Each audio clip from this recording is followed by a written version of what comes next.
We should be live on YouTube, but I'm not sure if we are. There we go. Okay, now we are. Okay, welcome back, everybody. Sorry, had a couple of issues with my internet there. A couple of issues with the stream. So, to catch you up on what's been going on, in case you missed the start of this game, Xiaofeng got an early invade in the bot side, meaning he's a little bit ahead in farm. We've got Prio in basically all three lanes for OMG to start off with. So Xiaofeng going to be the main character of this one. You playing Virgin Media? It's Vodafone, dude. It's fucking Vodafone. Yeah, Xiaofeng main character of this early game so far, and you expect that to continue to be the case. Curious to see how Birdall does on the Twist of Fate. Obviously, an incredibly strong pick in the right hands. And I think Birdall has shown that he can be the right hands. You've actually went for a reset and doesn't have TP, so Birdall, I don't think he'll try and shove this because I'm not sure if this is a cannon wave or if he'll just stick around. It's level 6 though, so this game is live. This game is live. So OMG fighting for control here. Have at least control of the jungle entrance. I don't know if they're confident enough to just start the Drake. Bot's pushed in towards Abel. I really hate this. This fucking number on the minimap does my fucking head in. It's my least favorite thing about watching on these Chinese websites. Okay. So 7 minutes on the clock. Nobody is realistically going for the Drake. I can't say I'm that surprised. I feel like unless you can set up a pick, it's going to be hard. Jijao spots Xiaofeng. Control ward will be found. And I'm mildly tilted by my internet this morning. It's so annoying that the very start of the stream is interrupted. Oh dear. Never mind.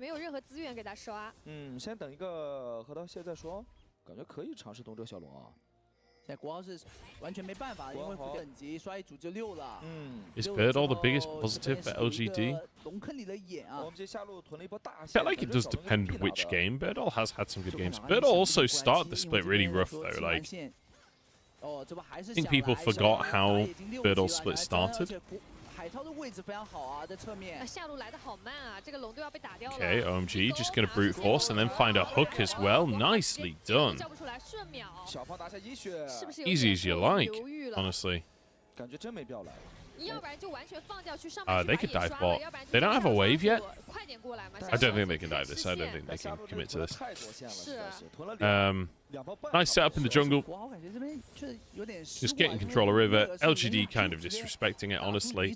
I think maybe LGD thinking, you know, oh, we're the pick comp. We can walk in and try and get one person, but, you know, you're a pick comp versus a pick comp, so... Actually, that's one point that I do worry about, is if LGD fall too far behind, it could be hard to ever get your opportunity to find a pick, you know? Looks like this is going to be the AP Caster build as well. Although it could be a Stormrazor start, I guess. It's lethal tempo, which you don't usually see with the AP, but... Static Shiv makes me think it'll be AP. Seen a bit of the Static Shiv AP build. I don't know, to be honest. I feel like you can pretty much just build whatever you like on Caster, and it pretty much works. May not be perfect, but...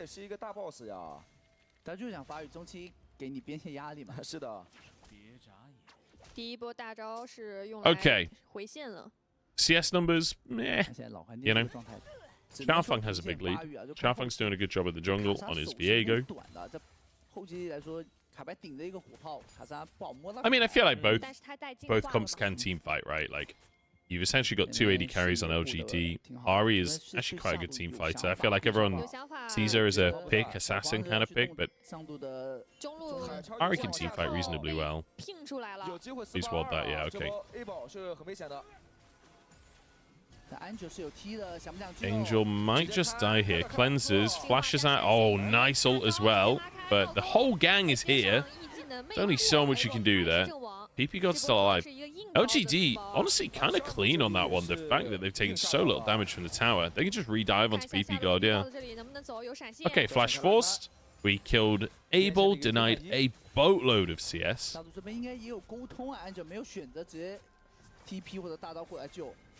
So, in the meantime, OMG made an opposite play. Xiaofeng now on 2 kills.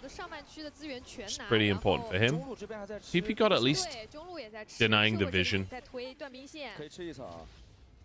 And Angel will get a plate as well. So that's both rounds of grubs. I guess the first round of grubs happened while I was disconnected. Sorry about that, guys.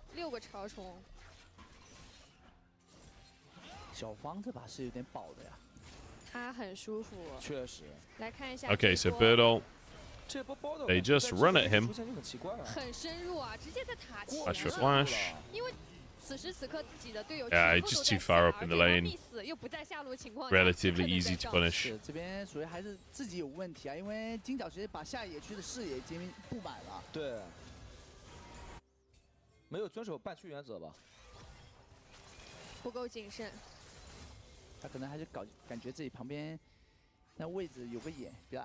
Okay. Oh yeah, also, I've been practicing with my new coffee machine. Look at that, full-on latte now. I figured it out.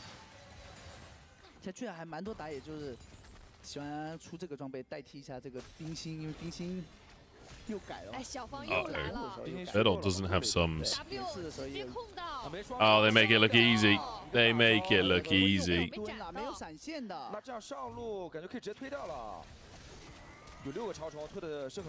This is vintage start of the split Birdall today. So Xiaofeng is snowballing out of his mind. I mean, to be honest, when you look at OMG's comp, like, what you want to be ahead, realistically, it's Xiaofeng and it's Abel. And granted, Abel hasn't got a massive lead or anything like that, but he's doing fine in CS. He's got an assist. Yeah, he died once, but, like, he was already up in CS, so it's not made that much difference, really. Your tanky Udyr is getting ahead. Angel is just chilling mid, which you're pretty fine with. Things look pretty good for OMG right now. It's like a 2,000 gold lead as well. It's going to be down to how they play out the mid game, though, because against the pick composition, you do have to be cautious, and especially with a Twisted Fate on the enemy team. There will be windows, but LGD can punish them. So LGD can start the Drake here because Abel had reset. He's only just got back to that wave. Cube just hard pushing up top. Cube has TP available. Birdall has his ult available. So bot wave finally pushed in. PP God's moving in. Oh, we're just going to 50-50. Meteor gets it. Nicely done. PP God in. Xiaoya the target. Jin Zhao's jumped on the backline, but he's completely on his own. Meteor then follows up, but there's no follow-up from the rest of the team. Oh, dive in from Abel. That should be a dead Meteor. Don't think they can get Xiaoya. Okay, Xiaofeng reckons he can get Xiaoya. Nice fight from OMG. It's just a little bit late is the problem. I think pushing the extra wave bot was a little disrespectful from Abel. I think maybe you should just commit to the fight a little earlier. Contest a bit harder. Obviously, like, Meteor is gonna win smite fights as well. You have so much burst damage on the objective. Great hook, though. Great hook from PP God. Plus Angel's wall. PP God's hook basically denied denied the ability to get back over the wall, right? So Xiaoya was kind of forced into the fight. Nice wall from Angel and nice hook from PP God. I like the follow-up from Abel as well to find the kill. I like watching Kai'Sis that are willing to go in, you know.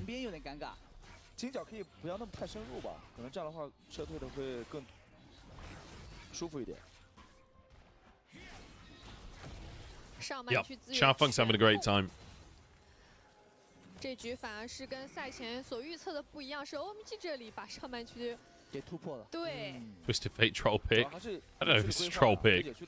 We've seen a lot of success from the Twisted Fate from other teams. Just the first time we're seeing it for LGD. Doesn't feel like Birdall's super comfortable on it. I feel like when Birdall has been doing Cassante things, maybe anymore. Seems like it was a reasonably effective nerf, but honestly, I still think Cassante is insanely strong. I don't feel like that nerf has massively reduced his ability to impact the game.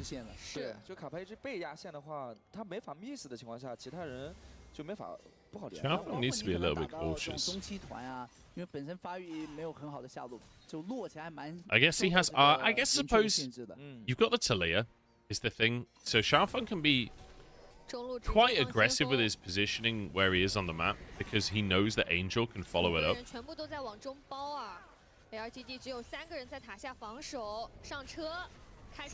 So we're one-shotting waves is able at this point. Herald charges in. We're going to use the wall to try and set up the siege. 3 people stay in, though. Should mean that the tower's defended here. Oh, flick back onto Meteor, though. That's a reset if he wants it. Oh, Jin Zhao just about gets out with his life. That was dicey, to be honest. I thought he was just going to get one shot within his W.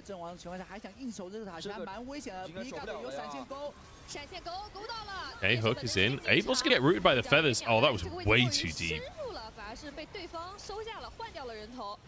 Haichao dashing back to his team. Birdall's trying to chase him down. In the meantime, Cube is just completely invincible.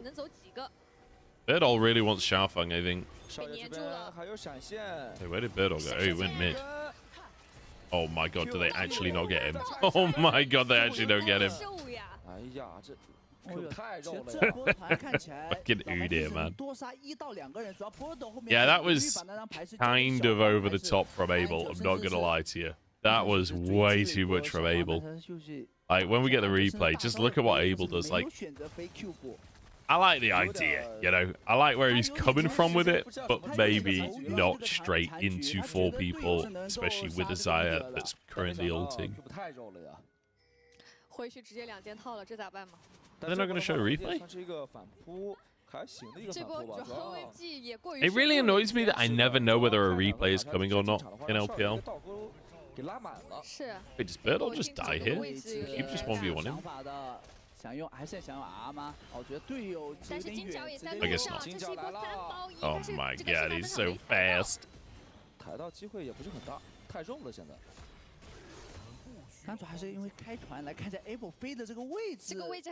Right, so PP God flashes, just gets the hook on the spot. So Abel ults just to get the kill on Jin Zhao, but like, I don't know. I don't know what he expected at that point. I feel like Birdall should have tried to chase down Angel a little bit there, but I don't know if you can really threaten in any way. Then the ult mid from Birdall. Probably could have guaranteed the kill onto Cube if he just came for the play, but obviously they think the team had it, which is fair enough. I thought the team had it. And Udyr happened. Look at the first item, by the way, for Rel. We're going to be seeing this a lot since the Frozen Heart nerf. This is like the new Frozen Heart. It's not, but it's like similar in terms of like the value for money on the item. Expect to see a reasonable amount of Knight's Vow in the coming weeks. Hey, we're TPing our Udyr in. Kind of well played by LGD, honestly. You just threaten enough. As soon as the TP's there, back away again. Don't need to go for the 5v5. You've got a summoner spell out from them. So Haichao has TP if he wanted to go down to the bottom side. Means you can threaten the tier 1. I think LGD are too scared of Baron actually being started here. They are pretty far behind at this point. Even with the overdive from OMG, OMG still won that previous fight.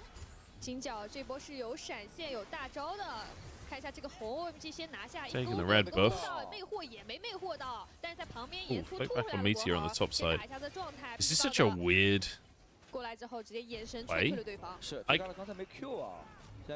I don't like this kind of stuff, like what LGD are doing right now, where it feels like they want to defend the red buff, and it feels like they want to contest Baron, but realistically, they're not actually committing to doing any of it, so they just watch OMG take all of their camps and take all of the vision around the area. But you could have had High Chow pushing out bot with TP available, although you really don't want TP. You don't want RE TPing late to the fight, but like, you lost the camps anyway, so like, you can just concede the red buff and try and put pressure elsewhere. Or even Birdall, since he has his ult, although it doesn't really quite reach all the way from bot to Baron. I think you have to be at like, I can't exactly remember the ranges, but I'm pretty sure at level 11 it's not that far. I think you'd have to be almost in mid lane to ult to Baron. So Birdall will be able to get top prio here, pressure wave in, but I don't think OMG, I think they're just going to ignore it completely. Just start the Baron. It feels like LGD are already in like now or never territory. Oh, we're going to 50-50 this, aren't we? Birdall's behind him. Vision's still there. Oh, Baron's reset. Meteor's got into the back of the pit. Focus Meteor, guys. Okay, never mind. We got Birdall. Beautifully done. PP God survives, flashes out. High Chow's actually chasing PP God. High Chow, you cannot be focusing on PP God, man. Oh, Jesus Christ. Absolute massacre. So PP God barely gets out with his life, and then High Chow uses everything to try and chase down the support. It's like, okay, well, you've lost the fight. And again, I don't know what he could have really done, even if he's trying to focus on the front to back aspect of the fight. I'm not sure that he can really win it.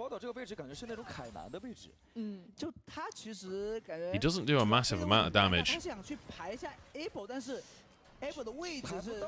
So Birdall sort of just walks into them. I'm not quite sure what he expected there. And then yeah, High Chow and PP God dueling to the death. This Cube and Xiaofeng just run everyone down. Magnificent.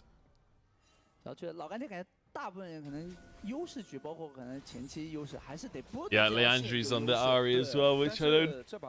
Amira fucking hates. He's losing his mind. I mean, this is Xiaofeng. Xiaofeng's having a field day. Oh, Medjai's picked up as well. Medjai's alert on Angel. 3 items at 23 minutes on a jungler. When's the last time you saw 3 items at 23 minutes for a jungler? There are tons of games where you literally never see 3 items for junglers. Xiaofeng is so unbelievably fed. This is going to be an inhib tower. I don't know why LGD are trying to defend the mid tier 2 instead of the fucking inhib tower. What? They just concede an inhib for free? They don't even contest? But hey, we defended the mid tier 2. That's the main thing. Yeah. Really solid game from OMG so far. Honestly, I feel like this is quite an important one for them because LGD, again, I keep on saying it every time we see LGD, but like, they have looked decent in a lot of their series. They don't look as bad as the standings suggest. There we go, tier 2 taken. I don't think the fight will happen here. But OMG, like, should be a team that's higher in the standings than LGD. Like, if all is right in the world, OMG should just be a better team than LGD. They just should. On name value and what we've seen over the course of the year. Nice try for PP God. We've seen higher highs for OMG than we have for LGD, I'd say. And just, we've seen these players on OMG succeed in previous rosters. But yeah, so I kind of wanted to see a really solid game today here from OMG. And so far, honestly, pretty comprehensive game number one. Like, pretty fantastic stuff to see. Now it's just a question of consistency.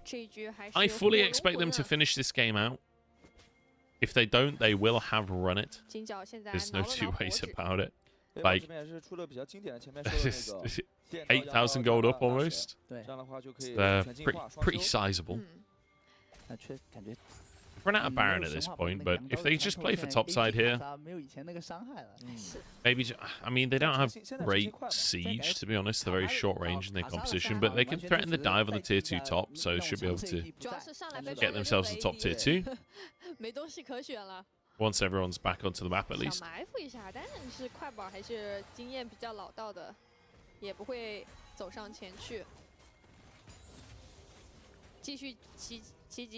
I mean, I don't think this is a Xayah problem, to be honest.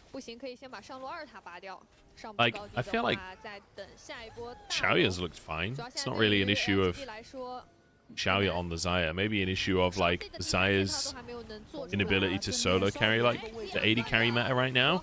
Meteor gets the engage. Abel's down to half. Gold card is big damage, actually. Okay. Nice pick from LGD. Well played by Meteor, hiding in the brush. If they can shut down Xiaofeng, it would be huge. DP God's going to have to flash. Can they chase for more? Flash from Birdall. Cube the target. Nice follow-up CC. This is what you want to see for a pick comp. You find one and you just snowball that into a fight win. Really nice from LGD. They've kept themselves in the game there. And a lot of that was down to Meteor. How did they get in that brush? I guess, well, I mean, OMG hadn't actually pushed up yet. OMG not even, I think not even considering the fact that LGD might be able to fight them. So Meteor just hiding in the brush. Beautiful.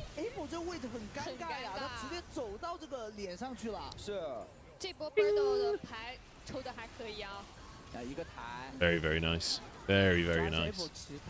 And then the dash forward and charm from Hai Chao forces Xiaofeng away. As soon as Xiaofeng is on the run as well.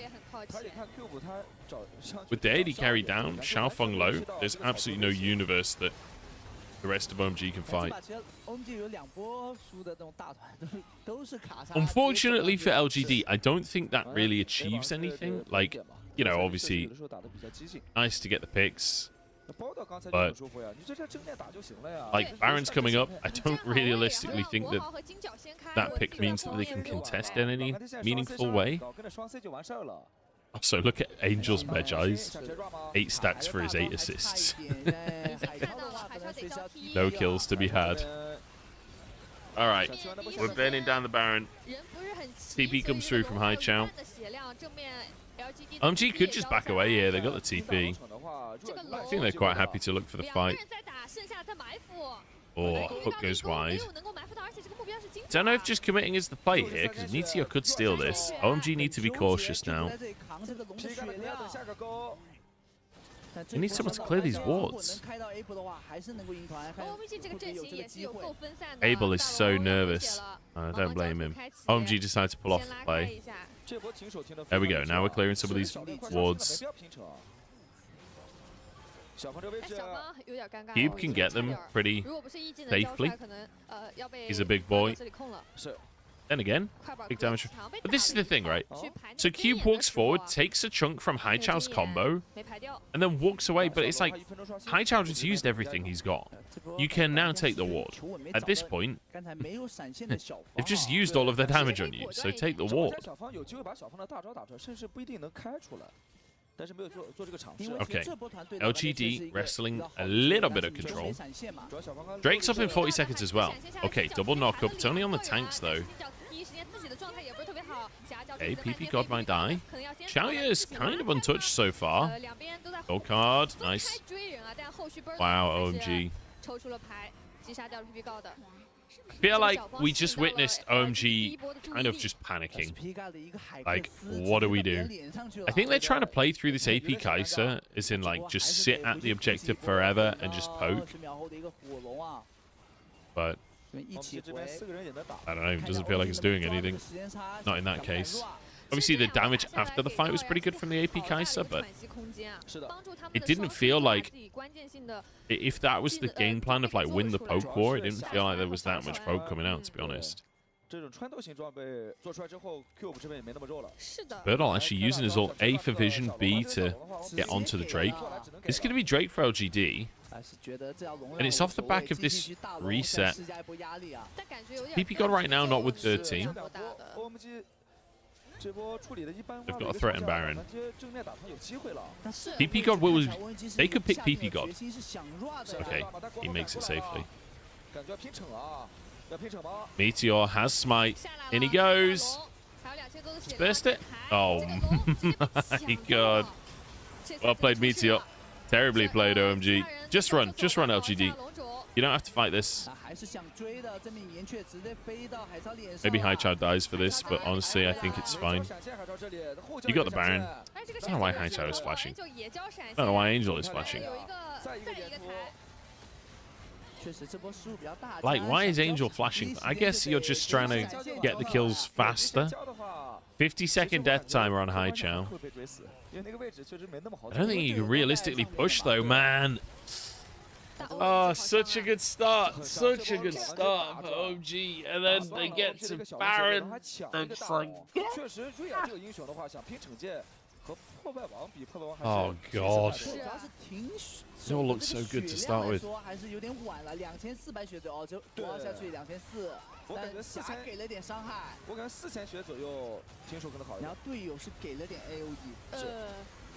I mean, he just walked into the pit and smited. That wasn't even a rel thing. That was just a smite. It was CC'd.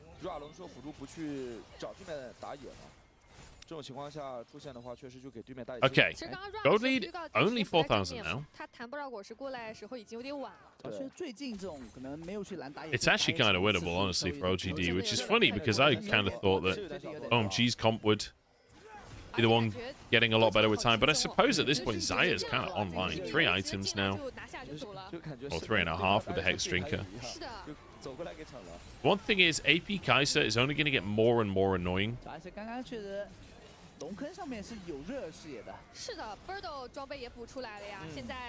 OMG, this is one part of the game that I do like, is they're doing a very good job of like invading and stealing everything away when they have control. Like, they do these group invades around potential objectives. So just like robbing gold away from Meteor. In terms of like Meteor versus Xiaofeng, Xiaofeng has had an incredible game. The one big thing is that Meteor just keeps out smiting him. As depressing as it is, just hitting your summoner spell better, sometimes it's enough. Okay, Kaiser W's. Looking at Abel's Kaiser W's. There we go. It's onto Haichao. I feel like he's holding it because he's afraid of missing, but... I mean, it is a 10-second cooldown when you miss. Alright, W's back available now. He's going to just blast it. He's like waiting for a bit of CC. He's waiting for a good shot rather than just blasting it out.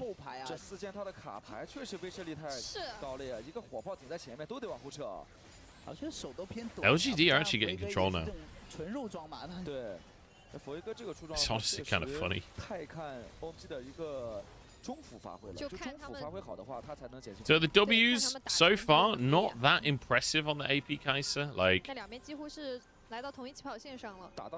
we've seen a few hitting, but it's not doing the crazy damage that you would hope for with an AP Kaiser, and it feels a little bit like when there isn't any CC, the W's are missing. And it's, if you're waiting for CC to hit, you might as well just be playing an AD carry, right? Rather than the AP Kaiser. The whole point of the AP Kaiser is you're hitting all of your poke.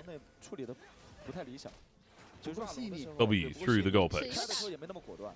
10-second cooldown. It's going to be 2 Drakes in a row for LGD, it feels like. OMG, I think, can still fight, honestly. I'm surprised they're not more confident. Okay, luckily for them, Jin Zhao's completely sprinted it. Oh, the wall is going to stop the escape as well. Xiaoya, though, the feathers are across everyone. Maybe winnable for LGD? No, it's too far forward. Never mind. Okay, Birdall's going to stop the wave. Are there any minions? It's like 1 minion. Okay. LGD just playing to stay in the game at this point. Jesus. I don't know what the fuck went through Jin Zhao's head there.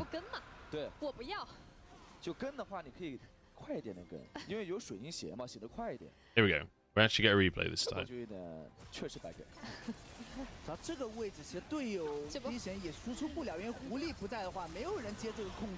I mean, yeah, the gold card hit, but like, is Nautilus really the pick target? Are we actually getting away with that? Probably not. Just here for Xiaoya, it just steps way too far forwards. Like, you don't have a front line there. PP God easily finds that hook. I think OMG are going to win this one. Wow. Good damage from Abel.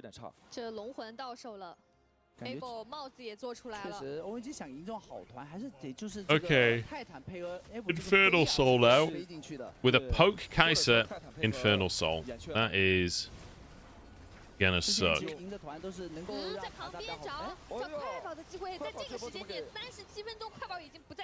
Okay. Cube just walks in. Good. Never mind. This is all to play for LGD. Welcome to Jin Zhao. W goes wide from Abel. Man, you gotta start hitting these Ws. Oh, we're just 50-50ing. Okay, this time Xiaofeng gets it. This game is ridiculous. Meteor dives in. Abel on the backside as well. Joins Xiaofeng. This is a win. This is a win for OMG. Huge fight. The damage, man, out from Abel. Did you see him just one-shot Birdall? Jesus Christ. The W damage there was insane. I think that's game. What is it, 30 seconds? Tony Jin Zhao that'll be up. It's got to be game, right? Okay. LGD did fight back. So there are positives for LGD. Well played, OMG, honestly. Like, I don't know. Rough one. Definitely not exactly the perfect game, was it? As soon as Baron... Oh my god, sorry. Big yawn. As soon as Baron came onto the map, things got real dicey. But overall, OMG definitely the better team.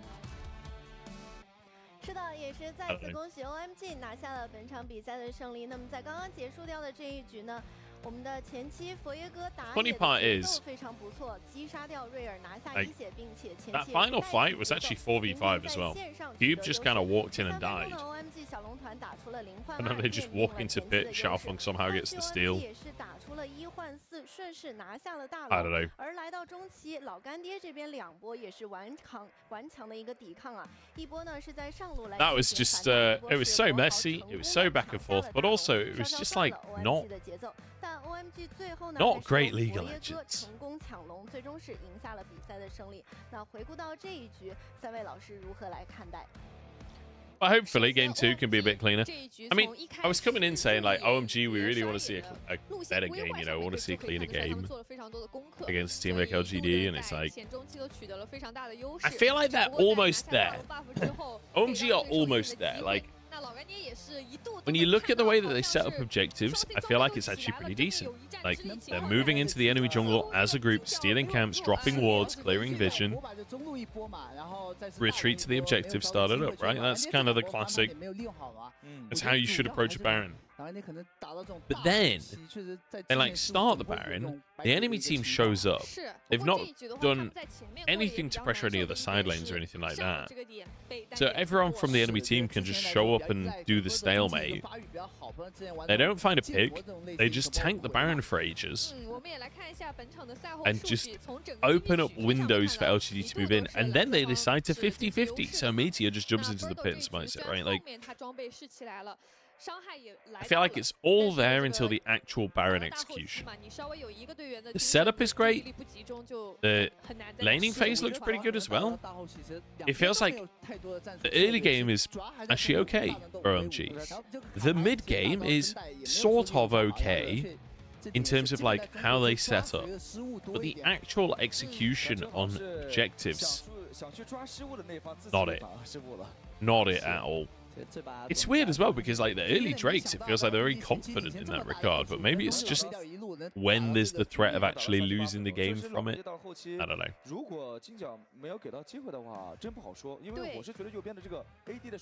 LGD, I don't know. I think LGD were just definitely the worst team here. Like they just had a couple of opportunities given to them by OMG. It feels like they struggled to play with this Twisted Fate as well. It felt to me like LGD was struggling without having that big front line. Having the Rakan as well as the Twisted Fate, it felt a bit like they weren't really sure how to play the fights necessarily without having... I mean, obviously Meteor is to some extent frontline, but not in the same way that a top laner is. Like, they didn't have anyone that really massively threatens on a flank. They didn't have anyone that can comfortably face check in. So as soon as they start to fall behind, it became incredibly difficult to play unless OMG makes a big mistake, basically. I will say, if this comp gets ahead, though, they could have easily run away with the game. 确实是 OMG 这边拿到火龙魂之后啊，伤还是有点高的，有点溢出了。是，关键就是后面机会没抓住嘛，还是把那个火龙魂，因为个人一个失误，让 OMG 能够很轻松拿下来。感觉这一波 could have been worse. Could have been worse. 就往下半区上线的话，可能有点机会。然后到的这一波就是接个台，然后这波只能够卖了。接的太慢了呀，就要么这接。The coffee went cold because I forgot about it. 有点小着急。How depressing is that? PK 的这边闪现打卡牌也挺果断的。这波主要是 A 爆 A 爽了，光这边看到了，开到了，按照第一时间，按照每秒之后，后续就没有伤害去杀卡莎了。 然后这波也是，其实，在队友后撤的时候，他也是算是走过去吸住了这个钩啊。是，然后这里又是把龙反抢回来，然后后续就发现 LGD 的选择是直接去开。I feel like Shaya was trying his best in these fights to get DPS out, but kept on mispositioning slightly. I mean, obviously, that was a tough fight to position well in, but I don't know whether to criticize Shaya's positioning or whether to compliment PP God's hooks, right? Because I felt like PP God was consistently finding his targets on those. Like Shaya, pretty much every fight was getting hooked by PP God. 那特别是打到这种大后期的时候，就主要看选手的这个注意力了。我觉得两位应该也比较懂这个赛场的经验。崩到后期的时候，真的就看谁更集中一点。是，主要我可能看去老白那这个赛季比赛比较多，我觉得他们可能还是野辅方面，就到了后期他们发育不是很好的情况下，还是容易急，特别。Luckily for me, my coffee's gone so cold that it's essentially an iced latte at this point. 那这一局结束 Living the 之后 dream. 也是 OMG 能够先拿下1分。那小黄评价一下 OMG 这一局的一个表现。我们在此之前 Here we go, MVP. 的 MVP For Xiaofeng, right? Yeah. 最终是给到了打野选手小方的。 Wow, he never died. I didn't even realize it was a perfect game from Xiaofeng. Hell yeah. 这把小方虽然没什么问题啊，因为 Bravo, Xiaofeng. 纯肉装其实容错还是比较高的，但因为这纯肉装嘛。I mean, we all kind of knew that Shafeng would have a good game, but 他也是一直在稳着的，Jesus 兜底了。对，主要他出了纯肉装的时候，他的一个站位 Shafeng 给对方压力也挺大的，扛伤占比挺高的，是，就也不是白出这个纯肉装。确实，他的这个佛爷哥之前还是比较看局势去调整他自己的出装，也出过那种比较偏输出的。对，因为他在这个赛季算上这把的话，已经用了10场的佛爷哥了。就对于佛爷哥在什么局势下应该做什么样一个出装，有自己独特的理解嘛？对，应该非常有经验了。是，那同时的话也有给到中下票数，确实在上一局当中有好几波，也是 Angel 选手非常关键性的沿突拿到了那波团前 stick。A 宝飞进去的时候，好几次的飞的也不错。对，是的。那刚刚也是想说，请散黄点评一下这一局欧米 G 的一个表现。我感觉就是大龙那里的话没处理得太好，就如果真的想抓龙的话，真的需要让 P-God 就主动找对方打野。这如果处理好的话，可能会结束比赛快一点。那我们也很期待说下一局双方是否会进行换边 ，LGD 能不能再扳回一分？我们也是让微微来给我们揭晓一下下一场的选边。是的，非常感谢3位老师。那在下一场比赛呢 ，LGD 选择了蓝色方，稍事休息。My fucking YouTube AdSense is fucked up again. YouTube are pissing me off a bit actually.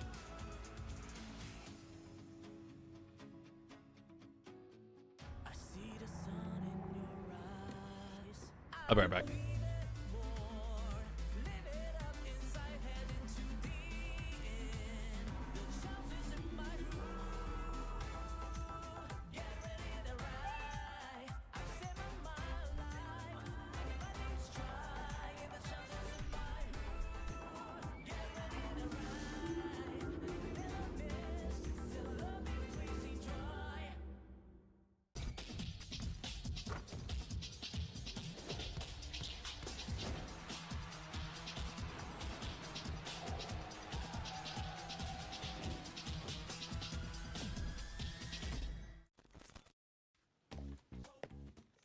把生活玩出新意，自由自在，灵感随行，用个性的方式画世界，让眼界突破边界，让远在天边，近在眼前，让每一刻精彩不再等待。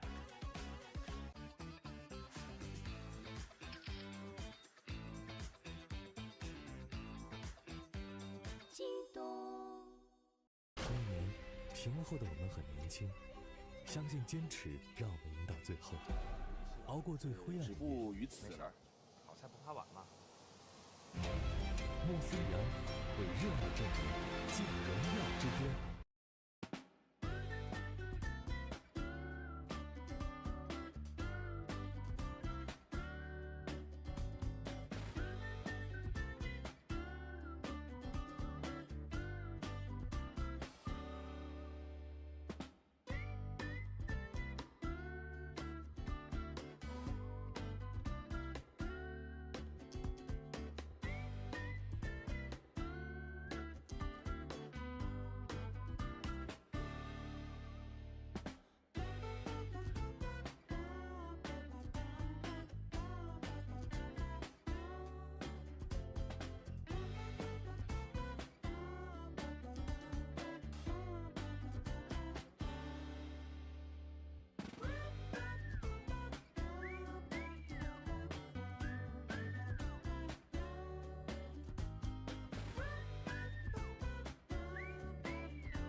好的，欢迎回来，这里是2024英雄联盟职业联赛春季赛的比赛现场，即将开始的是 OMG 对阵 LGD 的第2局比赛。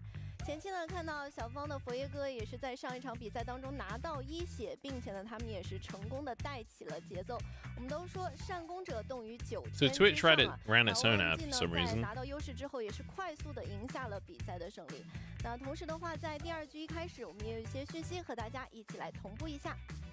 急速保护全校应万变，每服4把中华油快速应对战况变化，全校保护英雄出征。玩游戏就选拯救者，2024联想拯救者全系列产品再度升级，高能登场，与所有的召唤师一起为战而生。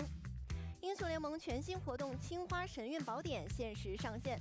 解锁即赠送一款全新青花瓷史诗皮肤，更有随机珍稀皮肤、传说皮肤11个盲盒、25神话精粹、杰作宝箱及钥匙等丰厚奖励，满级更有神话皮肤3选其一，立即获取，错过不再。那来到了双方的第2局啊，不知道双方第2局会如何发挥？问一下3位老师。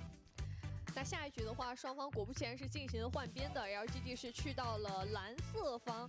那上一局我们看到双方今天都非常针对下路的英雄，就前面6班全部是给到下路英雄。但是此前的时候，平队也有分享过，他认为 LGD 在最近能够在前期取得优势情况下，是让 Birdo 这一条路可以解放出来。可是上一局的话，你看他在红色方选到了卡牌之后，反而是让蓝色方的一手乌迪尔让自己对线非常舒服。这把确实是选了卡牌之后，果然还是这条线来说。Oh, technically it's deemed to hydrate. 连抓2波，然后甚至上卡被破掉的情况下，其实这把卡牌你可以看到没有利用到他大招去抓单，然后包括打到后期，其实可能 Now I feel human again. 我感觉就老干爹如果想拖到决胜局的话，还是要防范一下小方的一个入侵，就小方的入侵完全打乱了国豪前期任何的所有的节奏。其实上一把也是 ONG 可能准备的比较好吧，在之前来说。他们是在 F6做了一个野嘛，然后下路也是扫描排掉了干爹这边的一个视野，然后打了一个视野差，卡了回去，让瑞尔没法反自己家蓝 buff 嘛。我觉得这是确实上一把 ONG 在赛前准备做的比较好的一点啊。对，国豪上把整场打挺憋屈的，但他中后期该发力的时候也发力了啊，反开了也不错，然后还抢到大龙。是啊。那我们也来看一下，在换边之后 ，LGD 这里会做出怎样的改变？先来看一下前3楼啊。依旧是 Okay, here we go. Draft. Oh, I'm on the wrong thing. There we go. Let's look at this. 对，就这个英雄确实是 ONG 可能赢下比赛，然后胜场比较多的一个 MVP 啊。其实很关键一点就是佛爷哥这英雄。可以尊重。啊，反正把赵信搬了，然后看一下要不要抢一手塞纳。抢塞纳了。 So Smolderman, we like the center locked in immediately for LGD. Oh my god, the cameraman just nearly fell over and died. So 2 junglers, 2 AD carries. Oh, two junglers, 4 AD carries. Surely it's not a Twitch game. Not blind, not at this point. I mean, I guess it wouldn't be blind. Okay, they're actually locking in Twitch. I mean, it's really good against Senna in isolation, right? Like, there's the potential for huge picks in the bot side. This is obviously something they've prepped. Like, they've locked it in so early in the draft, though. It might have given the game away a little bit here, because I feel like you could wait until like last pick to lock the Twitch in.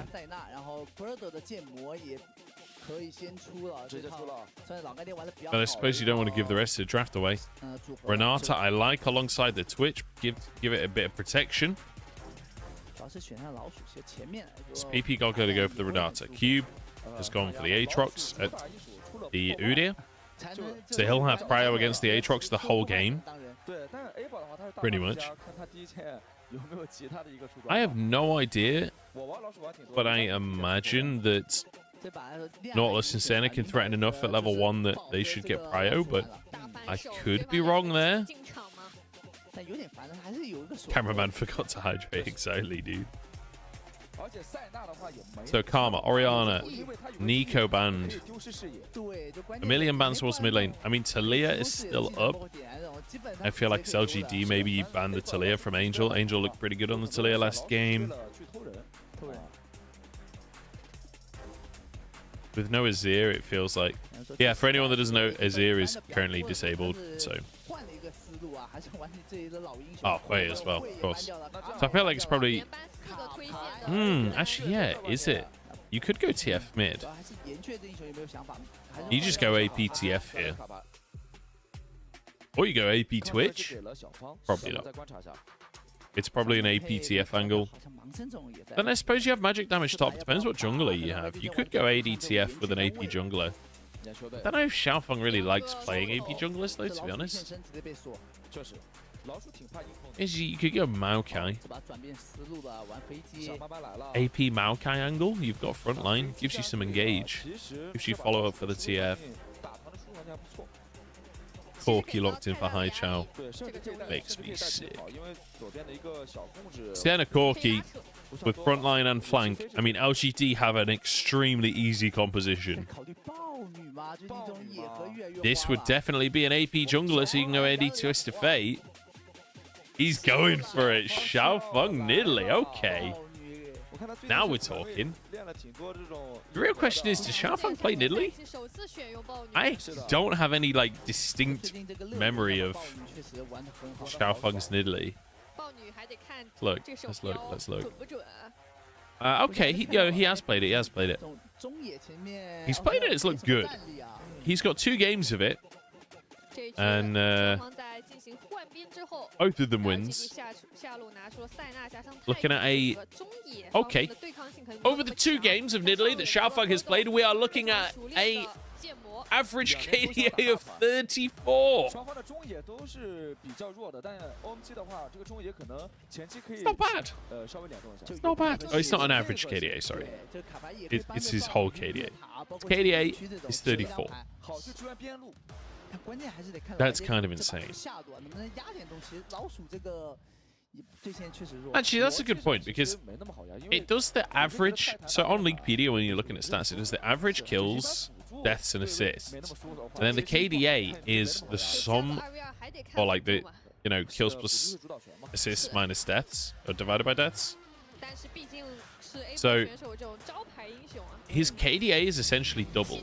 It should be 17, right? With 1 death being part of it, but because the death goes down to 0.5, it essentially like doubles the KDA, which is kind of hilarious. Either way, his Nidalee in challenges apparently amazing. Let's see if it's good enough for LPL. I'm saying it is. They've got a very sort of simple composition for LGD in terms of like scale up, play front to back fights, try and find a flank for Birdall. But even if you don't find a flank for Birdall, I think you're still fine with how those fights should pan out. But on the side of OMG, what a fucking composition. We are going ADTF in the mid lane. Got the Nidalee jungle. So, priority up top for the Udyr. I have no idea if Twitch Renata gets prio bot, but I imagine they maybe do after a couple of levels. I don't know if they do at level 1. I wonder what Abel has started with. The ward spots him. They immediately clear though and go for the invade. Meteor's on the top side, so this will be at least a couple of camps taken. And Cube is here to ruin Meteor's day. I'm surprised he didn't commit harder to that. I'm surprised he didn't go and actually poke his head into the wolf pit. So Xiaofeng on Krugs, looking towards the bot side as well. He's on a ward though, so I don't think there's any like real opportunity to get into the bottom lane. But the fact that he's down here does mean that Jin Zhao and Xiaoya can't trade too hard, which then means that Abel and PP God. Oh, nice try, Xiaofeng. Nearly swiped it. Okay, 2 camps up right now for Xiaofeng. Obviously, they're on the same amount of camps, but they're all Meteor's camps, so we'll see if he can defend his top side. It's kind of hard for Meteor to invade, though, because Cube is already pushing mid. I think, sorry, not mid, top. A mid lane. Off the top of my head, I would feel like Corky gets prio there. But then again, TF is just good at getting prio in general. Especially once you get a couple of abilities. Corky doesn't have ult yet, so we'll see. It seems like fairly neutral mid lane, honestly. So Meteor finishes his Gromp. Let's see what he does next. Because Xiaofeng's already in his top side. I don't think he can go for an invade.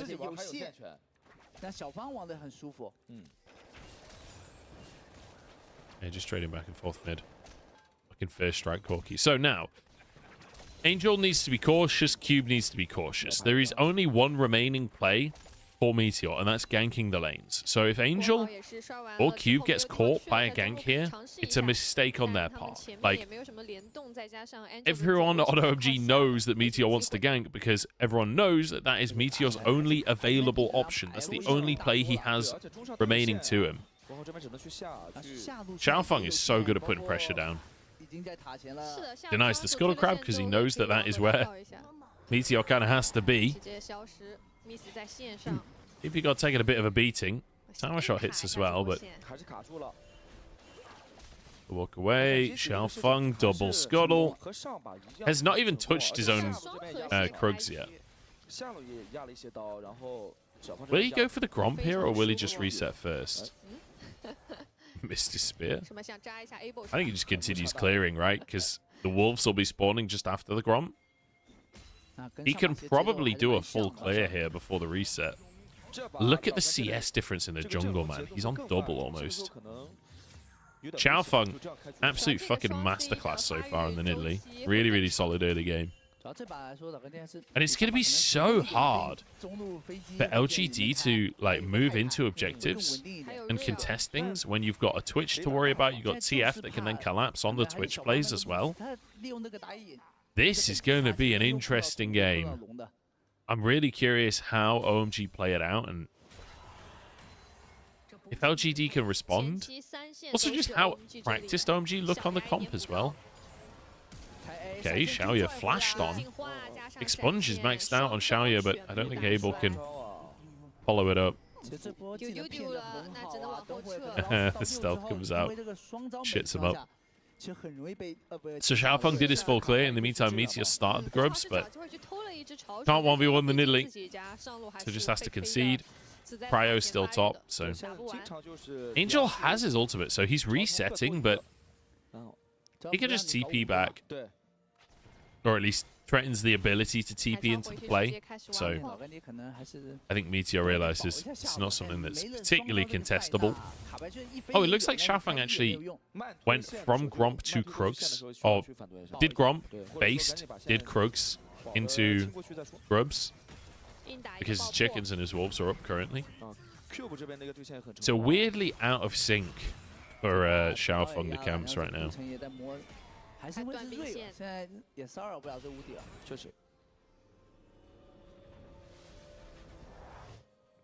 Yeah, they've picked the rat. I have no idea when the last time we saw Twitch AD carry was.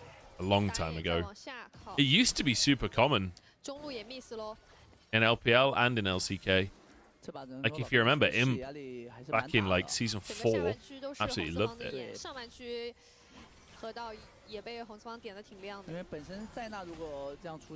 Excuse me. So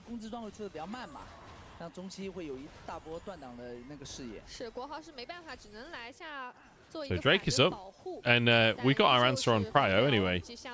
Obviously, once a couple of levels are in, Twitch Renata gets Prio. They managed to do a decent amount to threaten in the early levels as well. I kind of expected Senna and Nautilus to get it at level 1, but I suppose it was off the back of the fact that Nidalee was on the Krugs behind them as well. So, Drake taken, almost a 2,000 gold lead. Kind of out of nowhere. Meteor just used his smite. So did Xiaofeng though, but Xiaofeng can pull the chickens back. Trying to take as many small chickens as he can before the AoE. Here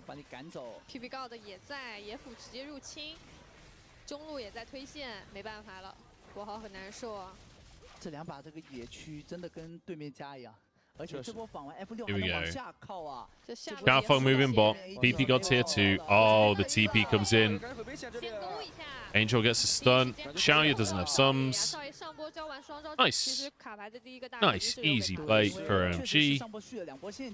I mean, this is what you want with your TF, right? Hits level 6. Roams around the map. This feels like old school. This doesn't feel like 2024. This feels like 2020 League of Legends. And I'm here for it. I like 2020 League of Legends. That was my first year in the LPL. We saw a lot of TF.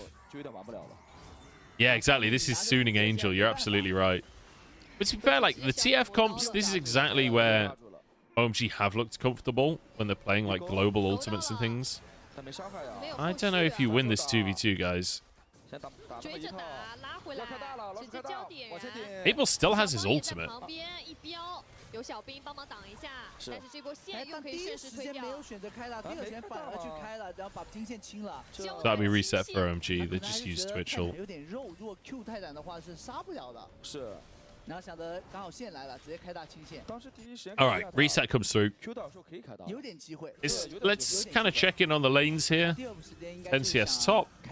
Not too big of a deal here for Cube over Birdle. Big CS lead in the jungle. Basically even CS mid. CS doesn't really count bot because it's fucking Senna. But overall,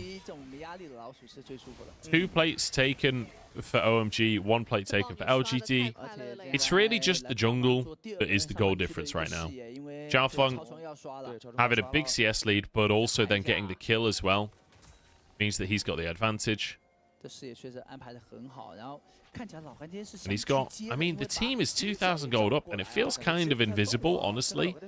Some of that is Senna kind of skewing the game. The fact that you'll be ahead in the bot lane just by default. Some of that is the first blood. Some of that is the jungle CS lead. And then there's the 1 extra plate as well. Okay, LGD really want to fight for these grubs. Just look at the poke, though. This feels really hard to fight against, because Italy not only offers the poke, but also a lot of sustain, like a surprising amount of sustain. So Prior mid from Angel, because he's going... The ADTF is just so good at getting Prior. Even before you have Shiv, like, still just so easy. And then Cube can just consistently push out. So 3 grubs acquired by OMG. LGD fighting to deny 4 and 5 grubs. They denied 5. Oh, PP God flashing in. The rest of the team was not on the same page there. Angel's forced away Birdle. PP goes down. This is a messy fight from both teams here. Meteor's just trying to kite, but I think this is slowly but surely winning for OMG. Xiaofeng and Angel were kind of just chilling while all of that happened. Oh my god, Xiaofeng's got a triple kill. Oh no. They can't go for any more. My god. And now he just goes in and takes all of the camps as well. Okay, there's only chickens. There's only chickens. Grugs aren't up. Oh god. 4 kills on Xiaofeng and then Italy. It's over, I think. Big damage on the mid tower too. So 3 grubs apiece at least. Oh, PP God. He's trying to bait it. They were kind of hoping Haichao would go too aggressive there, but it's just going to be PP God pushing out the wave to get the reset for Angel. Drake's coming up as well.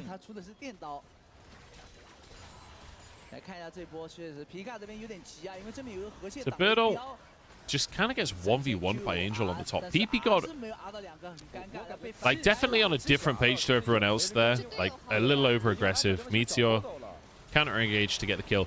Cube does a lot of setup here, while Cube is kind of, like, 1v3ing. So Birdle flashing in for that is a bit... I don't know. I feel like Birdle maybe needs to try and threaten the backline rather than just jumping onto Cube. Like... I don't think he was needed to kill Cube. I actually think that was kind of winnable for LGD if they play it differently. Don't quite commit in the... Like, because PP God sort of ran it a bit. Twitch ult is up. This is very fightable. I don't know if they are willing to actually go in, though. This is the problem. They don't have a direct front line. Disaster. Abel just... Oh, he's alive! Oh my god, it's not a disaster! It's all part of the plan! Gold card on Meteor as well. Meteor does get the Drake, but at what cost? At what cost? Oh god, double kill on the Twitch. Can he get it? He just walks him down. Oh my god, it's already over, isn't it? Who cares about the Drake? 这及时救难给 Able 救下来，太关键很了。Oh, Angel's gonna get like 2 plates here as well, I think. Depends if he feels he needs to reset, but I think he sticks for some plates. 那个老鼠顶着那个黑血在那 A 到火 Able can get 1. I think. 是。 What? Oh no, he threw the wild card to the minions and they hit center. Oh 第一时间飞机是那个 W 直接拉到阵型后排去了，其实感觉第一时间还是得把那个黑血老鼠秒了才行。对 That ain't it. 老鼠它瞬间的爆发能力太强了。 I feel like the 2 plates was good. I feel like staying beyond that was a little bit greedy. 第一时间从 Then the fact that his wild cards hit center is just funny. 然后激活了，但还是因为有力量。Cal Fog is 4-0 and 4, 100% kill participation. Yeah, that's Tuning Angel for sure. You're absolutely right, Warnow. 该飞的人都飞了。没错。 Okay, Abel is so fed. Please give me a replay, yeah. 没必要选这种。 Abel, 偏后期是这个勾起勾的位 the 置。 positioning here from Abel is so aggressive. 这个 W 是没有烫到 Able 的。 That hostile takeover literally saves his life. 一个是及时救难， Cal Fog bursting out as well. My God. The fact that they get away with that is... It's brutal. Yeah, so the wildcard's just the very end of it hit. Xiaoyu flash for the kill. So unlucky, honestly. 影响不大。 All right, it's like a 6k gold lead. Man, OMG are kind of stomping in the early game, but it's just when it gets later on, they seem to just panic and fall apart. Like, because they had a huge lead in the previous early game too. Are we going to start seeing other teams playing Twitch? Is this like actually a prepped thing?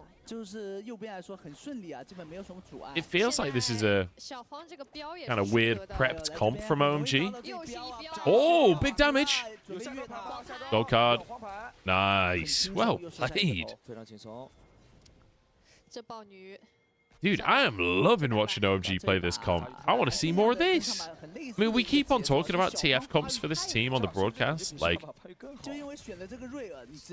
it does feel like this is the way that OMG are good. Like, Tilia, as well as TF.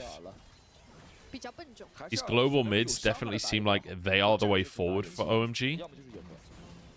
But on top of that, like, the Renata and Nidalee seem to work so well for them. Because, like, rather than having hard engage, rather than, like, even though you've got the Sudir as theoretically a tank, right? But, like, you're not really using him as a tank. You don't intend on particularly using him as a tank. Like, you don't ever really want to front to back with this composition. You never want a proper team fight. What you want is to control the tempo of the game and control the map so well that LGD should never have an opportunity to teamfight you. And then if they do, the game plan switches from picks with TF and Nidalee to everyone protect Twitch, give him the bailout, give him the heals for attack speed, stand behind Cube and press spray and pray. What did they? No, they changed it back, didn't they? it's rat-a-tat-tat. That's so funny to me. They changed the name of the ability from rat-tat-tat to spray and pray, and everyone hated it, and then they changed it back. It's so weird because it was just so, like, it was just a totally unneeded change. Oh, Angel's been found. Or has Birdall been found? Because Xiaofeng's here, and he's got a Lich Bane. Okay, Meteor. Big combo. Big damage. Xiaofeng shut down. Cube's here, but they've lost a lot of their damage with the Nidalee down. Oh, if LGD overcommit. Abel has ult. Oh, good ult there from Jin Zhao. The Nautilus ult kind of saved the day. 1 kill is definitely better than 19.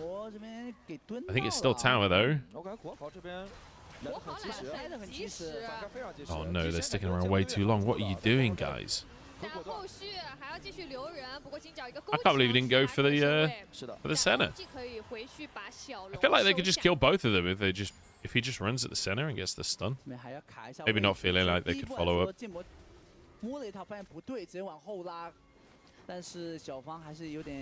Why is Rage Blade good for? It's Ginsu's Rage Blade. Runan's is the one that hits extra targets. Basically, because with Twitch, because of your E, you do on-hit damage anyway as part of your kit, and you build Blade of the Rune King, so that does on-hit damage. So then, Rage Blade basically means that you proc that more often, so it leads to a lot of damage. I think Haichao just dies here. Maybe not. Maybe just wins the 1v1. TP from Jinjiao saves his mid laner. It should be a tier 1 taken. I don't think Angel and PP God can defend this. Oh, they're just pushing forwards. Start taking. Oh, PP God's ult is on cooldown. This is actually a huge angle for LGD. There is just a lot of... Oh, Abel flashes! Oh my god, Abel, you absolute fucking Chad! Oh, it wasn't quite enough, but Jesus, Abel is a psychopath, man. Abel is an absolute psychopath. What the fuck? He nearly just kills everyone. That's so funny. Jesus Christ, Abel, man. I love watching Abel play. I fucking love this player so much. He's such a psycho. Give me the replay right now. Come on, LPL. Show me it again. I want the replays faster. So it looks good to start with. Good hook onto PP God. He doesn't have his ult. And Abel just opens fire with his ultimate. Meteor immediately engages on him. And rather than peel back, he's like, you know what, Xiaoya? Hi, Xiao. I'm coming for you. I guess his E was on cooldown. Wow. Good God. That is some damage, isn't it? I think he's going to go Hurricane next. 他这两波觉得像豹女的赏金给了一波，包括老鼠给一波，对，有点断节奏了，好像跟上一把也是有一点相似，在中期的时候给节奏。这两波站出来了呀，关键时候都给予了关键的控制。He better be going Hurricane next, actually. Like, I feel like that's the only ZL item to go in this game. Everyone's so grouped up the whole time. Byron's up on the map. Here we go. 5,000 gold lead for OMG. We've got 2 Drakes as well. Also, Hex Rift. Should the rat build Nash's Tooth? I don't think you need to. Oh, the dot. Doesn't even matter if Xiaoya dies here, because they're just winning the fight anyway. Angel's behind them as well. Oh my lord, it's a massacre. Angel just DPSs. Oh my god. Double for Angel. This game is just over. Holy shit. I love this comp. And I love watching OMG play it. This comp just fixes all of their issues because you don't have to set up Baron and do the classic Baron play. You don't have to bait them in or anything like that. You can just go to them. As long as you've set up Xiaofeng with a lead, which they did immaculately. Why bother with like setting up Baron and all of that stuff when you can just ult on them? Stealth the rat in, TP the TF in. Oh my god, that's spear damage, man. Oh, he cancelled his auto.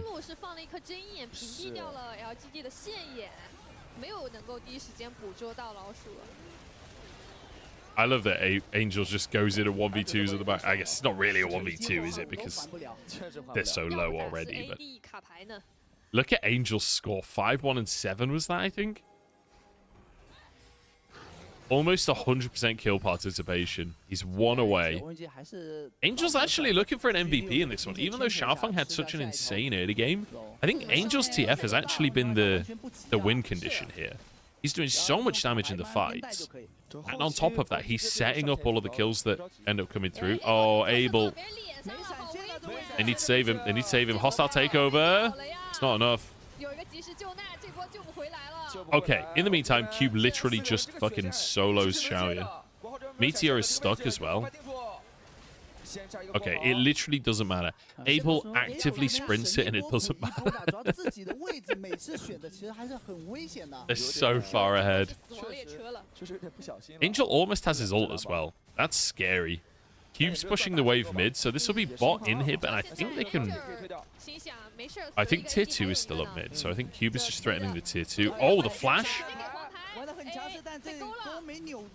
I like the idea. I like the idea. A little overzealous. Doesn't actually have the damage to finish that. I mean, hey, still set up the kill. Okay, we've gone a little too far now. Xiaofeng flashes. I don't think LGD can chase this. Oh, the bailout! Okay, package. Yeah, they can chase this. Angel just TPs away like, fucking see you, Cube. You're Rudy, you'll be fine, right? Right? Maybe not. Angel gets away with his shutdown. They take the Drake on the way out. Oh my god. Oh, he got it with the dot! Meteor's burst left on like 9 HP. Wits End 4 items for Angel. I will say, considering how well this game is going, OMG do not look happy on the cams. I feel like OMG are under a lot of pressure right now to make playoffs with this roster. And I think rightly so, because this is an insanely powerful roster.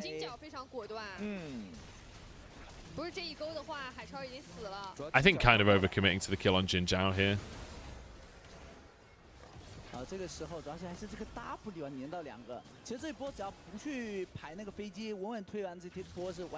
I mean, it's decent up until this point, but then obviously the package comes through, like, they just all instantly die.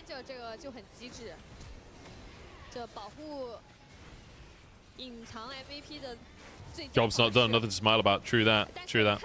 Hey, Saga, how's it going, man? I am really I'm loving watching them play this. What? Are you, okay. OMG, man! As soon as victory is within sight, they just immediately start running it. Like, Abel just hex gating in earlier. No, Xiaofeng just face checks into enemy territory by himself. It's like that worked all game because the rest of the team was setting up for the invade. And now he's just overconfident. It's like the early game feels so good, but it's this part in the game where every single game it feels like OMG just kind of start happy gaming. Except they're not grinning and laughing. So it's not even happy gaming. It's just fucking weird gaming.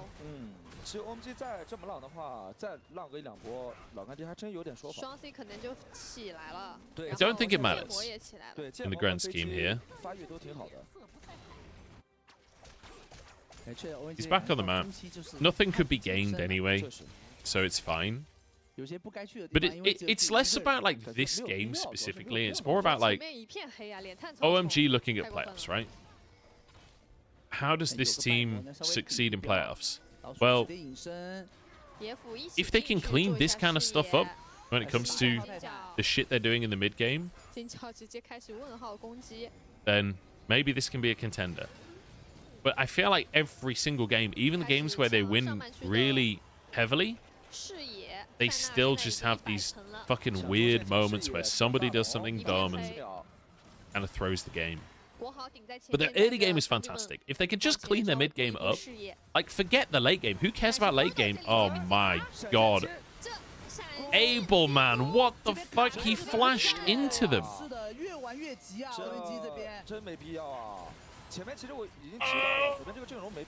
I just...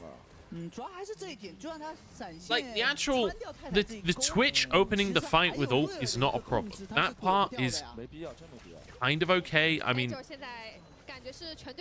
I need to take another look at the positioning to really break it down, but, like, you know, that is a Twitch thing. The flashing into the CC to die... less so. Oh, Angel's... Oh my god, Angel just destroys Aichao. Holy shit. Angel is going to win this game. There's no two fucking ways about it. Angel is not having any of his team's bullshit anymore. He wants the bot inhib as well, but I don't think he can get that. Proxying the mid wave. Oh, the Hexgate as well! And that was Jin Zhao's flash! Oh, Angel, you fucking beast. Man, Sooning Angel is back this year. Sooning Angel is back. Let's fucking go. What a beast. This might be the best ADTF we've seen in the mid lane this year, honestly. I think Angel is the best ADTF solo laner in the league so far. Or at least mid laner. I mean, that's game. Or is it? Oh my god. Yeah, it is. Angel's having none of it. But nice triple at least, but yeah. Angel does it better. Angel does it better. Tuning Angel is absolutely back. He's so incredibly back.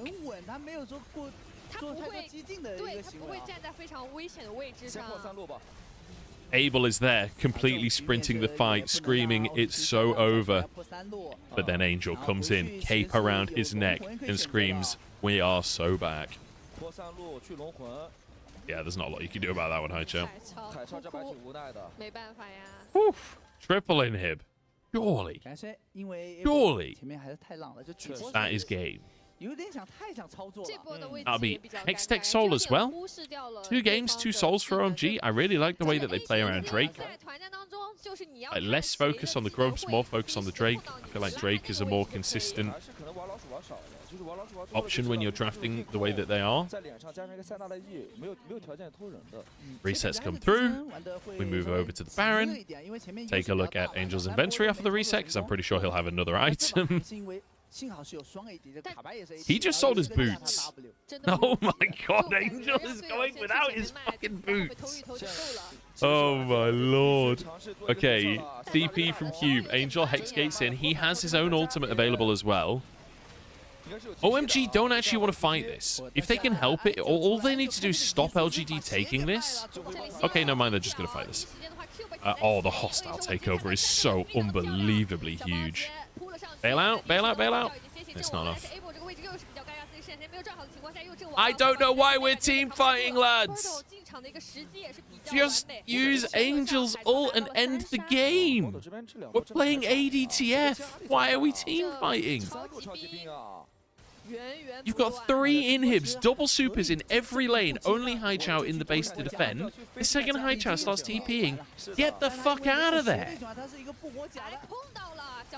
Okay, Angel. Angel's literally just fucking... How is it that there's a Twitch on this team and it's Angel's the one space gliding?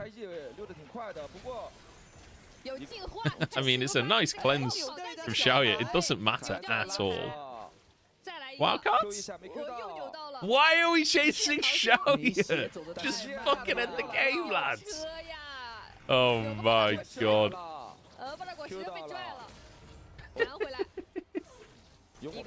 Oh my god. Angel literally no boots trying to win the game. This is ridiculous. This game is absolutely ridiculous. And I love it. I absolutely love it. That's Baron with double supers in every lane. Surely, OMG, that is enough to end the game. Surely it is. I feel like it's just like, who the fuck is shot calling on this team? Because I feel like the answer is everyone, and that's why it's so messy. It feels like Abel is shot calling his own plays on the Twitch, but they're not actually, they're not plays that are helping the team, you know? They're just plays. He just is playing solo queue Twitch. And like, you know, it can work. When you're this far ahead, you absolutely can do that. And like, look at this fight. It's working. Abel, space gliding. Oh, the triple. I feel like Abel has just been trying to make a montage reel this game. That's all he was trying to do. Jesus Christ. I don't know. I kind of enjoy watching OMG these days. I know that they're messy. I know that they're not that good, but I kind of like this team. I feel like they're a lot of fun to watch, honestly. God damn. Not bad. Not bad. All right. We might be able to do an interview for you guys today. I don't know if Jest is online. If Jest is online, I can chuck him a message. We might be able to do post-game interviews. It depends if he's around or not to translate. So stick around if you want to hear what the OMG players have to say. I personally would love to hear from them. I'm going to quickly be right back. I am actually... The coffee has gone straight through me, let me tell you. I am bursting for a wee. 最后一波 I'll be 2 seconds. 也终于是找到了可以向前输出的一个时机，就是波斗不在正面，然后国豪也没有办法开到他的时间点，终于能闪现向前开了，终于能闪现接连开大了。那我们也是再一次恭喜 OMG 今天2-0拿下了本场比赛的胜利，恭喜！ 好的，再次恭喜 OMG 是2-0干净利落的拿下了本局比赛的胜利。那么在刚刚结束掉的这一局呢，看到 OMG 前期中野是带起了整盘的节奏，那来到中期呢，没有给老干爹太多的一个机会，最终呢也是3路齐推赢下了本场比赛的胜利啊。那回顾到这一局，3位解说是怎么看待的呢？ 这一局依旧不得不说的是 OMG 整体的思路设计，去到红色方之后，最后来了一手出乎所有人意料的暴雨，并在前中期的时候取得了巨大的一个节奏的领先，还是做得非常不错的。那虽然说在中期他们还是给到了对手一定的机会，但是队内只要有一个人是非常冷静的，然后去进行一个指挥，那整体还是错不了的。所以最后也是随着 Angel 非常沉着冷静的各种分推带塔的情况下，拿下了比赛的胜利啊！是，感觉这一把还是因为 OMG 就是前期设计的好嘛，跟第一局其实很相似。但我觉得就是到了后期，就兄弟们这种可能不冷静的一些行为，包括 Able 这种向前啊，一直想操作就独秀的这种，还是得收敛一下的。还是得收敛一下。就平时训练赛可以尝试一下，比赛的话没必要。因为其实中路包括那一波想去躲那个泰坦的钩，因为其实卡牌也是不在的。感觉还是有点上头这种行为。就还好，可能。 确实前期优势够大，对，幸亏这把是一直领先在8000到1万的嘛，然后包括中路有一个卡牌，但还是会让大家稍稍的捏了一把汗嘛，也是希望之后可以打得更加谨慎一些。我们也来看一下本场的赛后数据啊，这场确实 Able 首先是打出了非常高的伤害，用命在输出。对，同样 Angel 这里也沉着冷静的情况下也打出了4万的伤害，这双 C 的输出都非常的可观，所以整个的经济曲线也是一直是红色方领先的。 这一局的话 ，Birdo 打出了自己全队最高的伤害，但比较可惜的是，整体的节奏还是没有办法可以逆转啊。对，感觉今天可能老干爹的整体 BP 还是因为选择了瑞尔，包括一些没有线的上路嘛，就是受乌迪尔的一个影响，就对面乌迪尔导致自己家野区其实一一直被禁，一直都被换野区。对。 GD consistent in being trash. 前期刷野的时候被对方射击了 aggressive. 感觉 MVP 应该没有什么悬念。这把我 MVP 会 It's a hell of a game from OMG. It's messy, but god damn it if it's not fun. I wish that they had on this graphic. I really wish that they had like total kill score somewhere like here or something. Because like seeing this is great, but the context matters, you know, of what the total kills were. This fight was mental. The fact that Abel goes in, but I kind of want to see the backside of the fight here. I mean, there's not really a lot to see. Abel. I mean, the bailouts, honestly, were pretty good from PP God. Abel and PP God had a weird day today. They had a lot of good moments, a lot of bad moments too. But I kind of like that that's how Abel and PP God play. They fucking go in, you know? For better or for worse, they go in.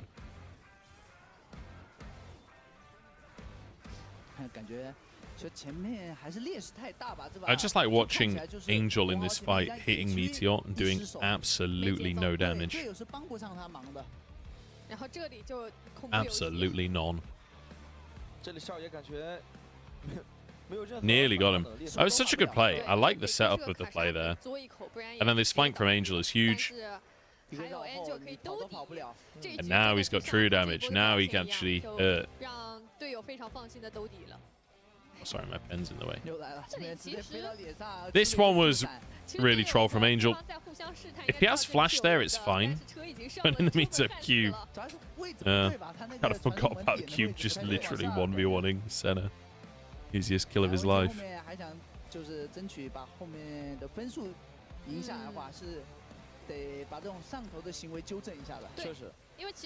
It's kind of funny, isn't it, that like OMG have changed their roster, and yet the longer this split goes on, the more this team starts to feel like the previous OMG. Like Angel's not playing assassins, but it's still like they've got this very specific champion pool that only they play. I mean, it's not only them playing it, but you know. I mean, it's only them playing this comp.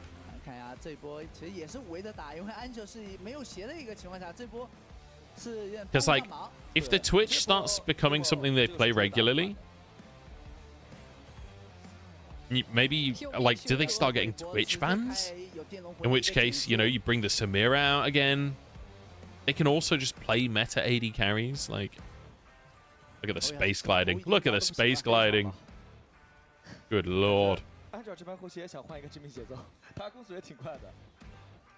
If Angel doesn't get this MVP,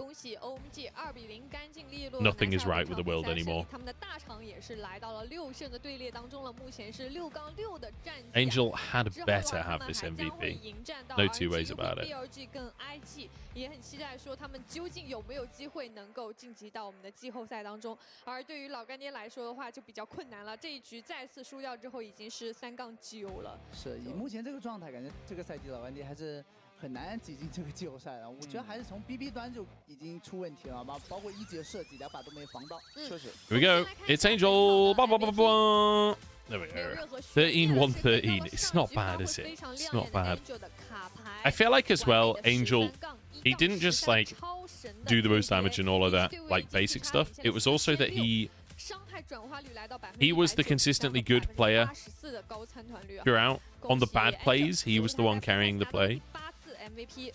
安照在这个赛季确实，他玩到这种长手的一个法师的一个表现都非常好啊，无论是岩雀会还是卡牌这种。对，主要是感觉这个版本确实也很适合他，这个卡牌的一个加强，他是太喜欢了。是的，是本身他对于这种传统法师在对线的处理上面就比较熟练，一直以来大家也都能够看到。对线可能问题不太大，主要确实还是得找到这种适合自己的。6 out of 6, let's go. 是全票 All right, 都给到 Angel MVP. Angel 选手，如果不是说 Angel 选手思路如此 I guess we have a big break now. 如果跟着大家一起乱了套，说不定真的会给到 LGD 翻盘的空间。Unless... 那确实这一局 LGD 即使说去了蓝色。Oh wait, JDG have their own arena, so it's probably not a big break now actually. 在前中期找到机会啊。 Hopefully it's not a big break now. 怎么给他们一点建议呢？其实感觉还是可能前期的设计。This should be the JDG pre-show.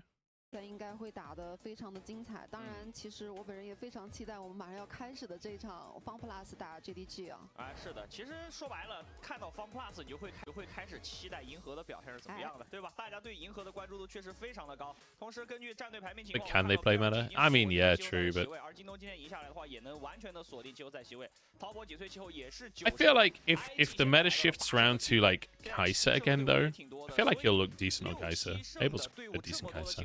对于2到3胜的队伍来讲的话，包括4胜吧。 I think it's mostly the Senna style that they hate. 太大了。 就看大家谁能够 It's fair, I hate it too, so I'm on board. 今日的赛程在我们今天第一场的上海主场这场比赛是已经结束了，我们就是2比0赢下了老干爹，而后续在北京主场马上迎来的就是 FunPlus 对阵 JDG 这一场精彩的较量。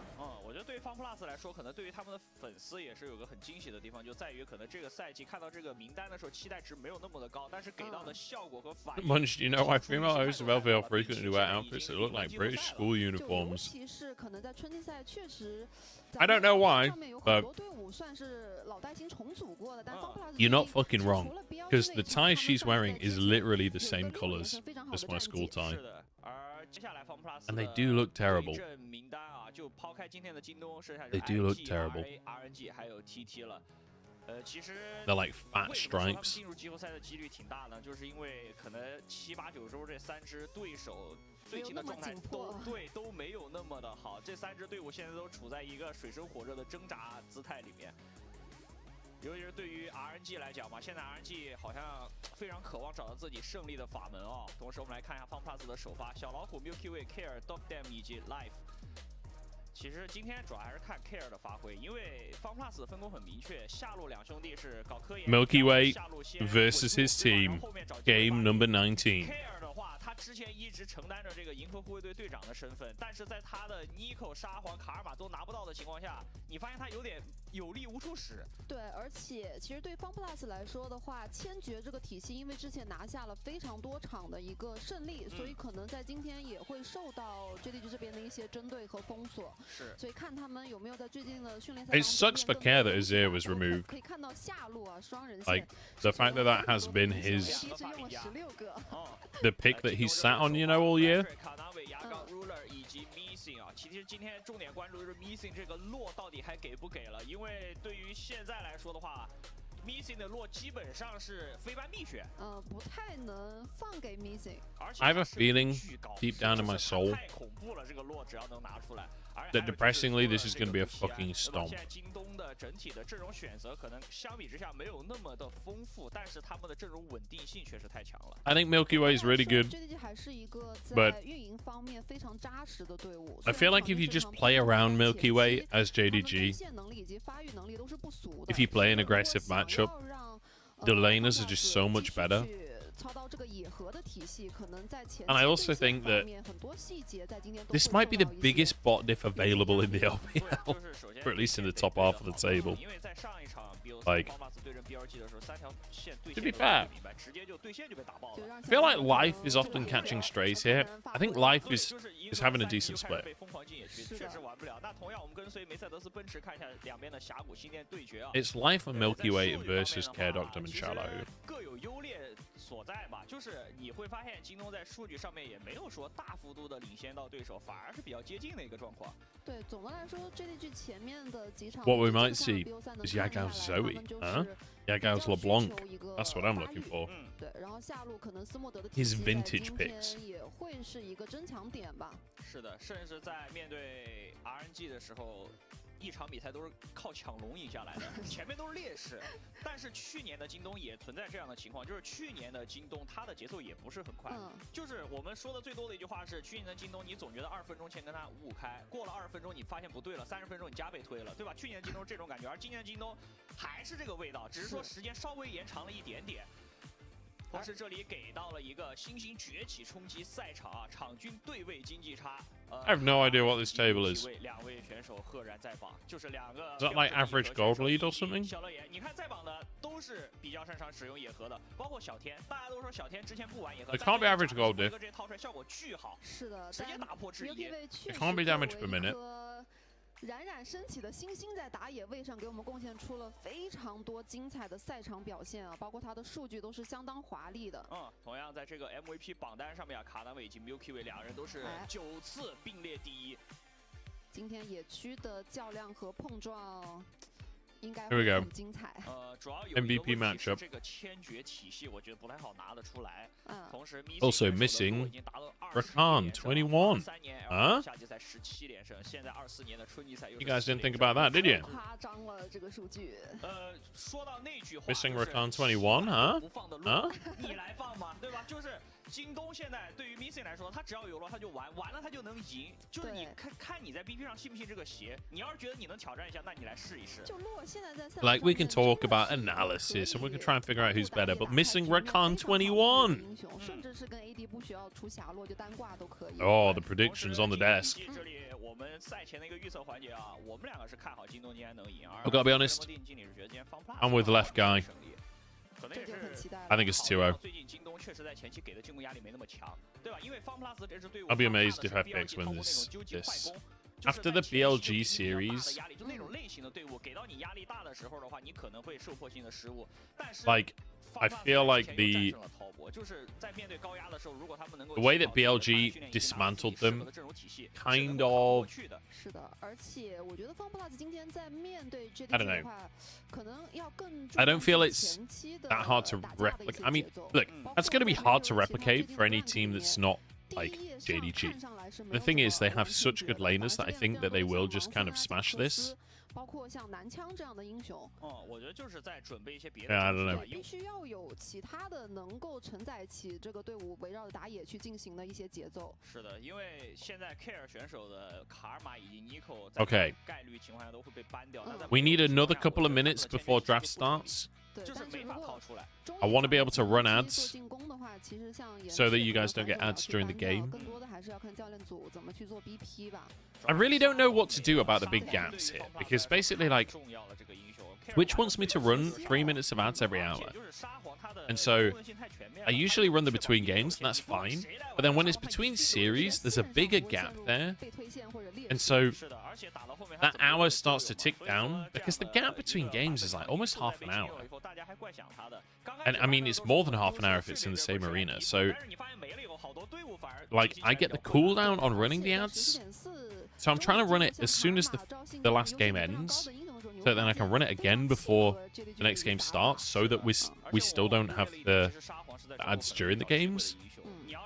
It's really awkward now if I can't run ads again before the next game starts, Twitch will just automatically run ads during the game, which is like worst case scenario basically. Luckily, I think we might be about to be advertised at rather than getting into the game, so that's nice. We've got 1 minute until I can run ads again. I've got to run it like on cooldown so that we can get them out before the game starts.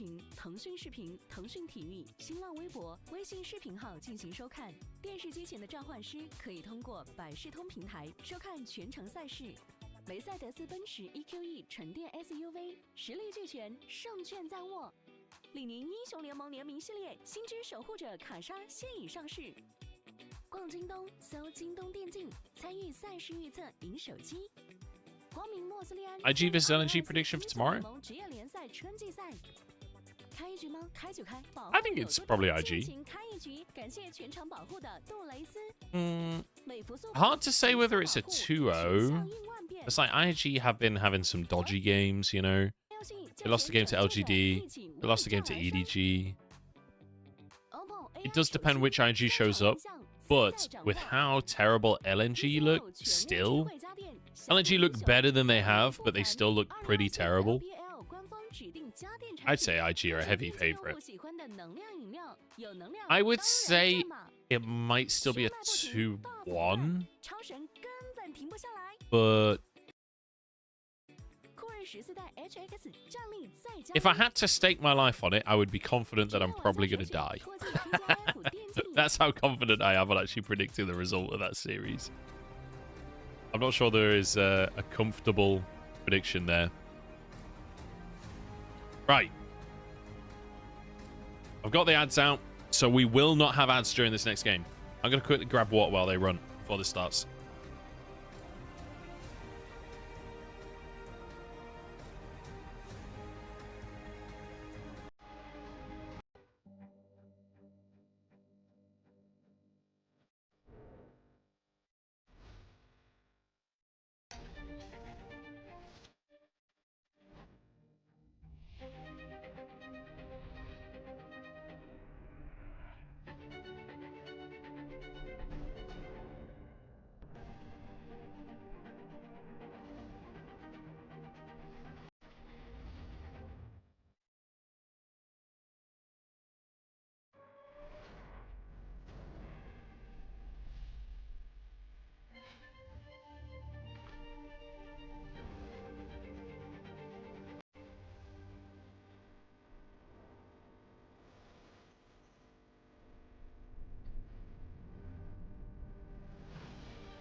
次英雄联盟职业联赛春季赛。本场比赛是在坚定你所相信的北京 JDG 主场进行。首先，让我们欢迎 FunPlus Phoenix。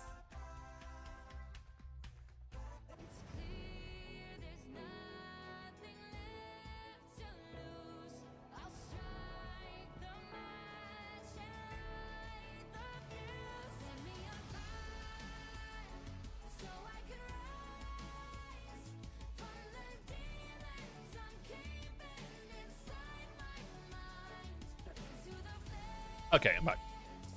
Let's do this.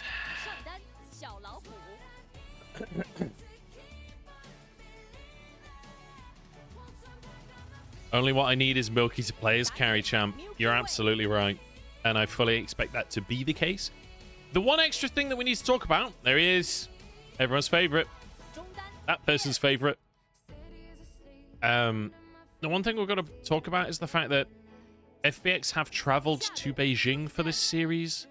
It's going to be in JDG's arena in Beijing. I do feel like it's under-talked about in the LPL. The fact that these players have traveled a long way to be here. And, you know, have been traveling instead of practicing. And even any practice they've had for this game may well not be on their home setup, etc.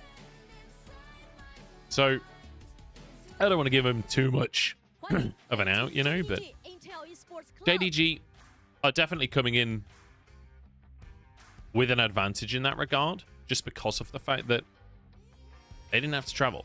They live here. This is their hometown.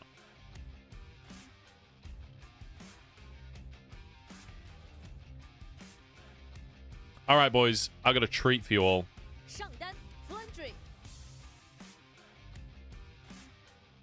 We're going to change things up on the stream here. I'm going to call YamatoCannon. Come on, chat, how are you doing in Donny? I'm not in Donny anymore. I'm just from Donny. I live in Nottingham now. But I'm doing good. Thanks for asking.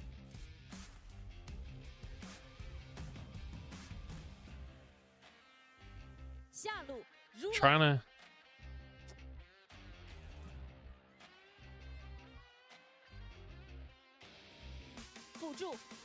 I'm calling Yamato now. We're gonna do a co-stream together for this game.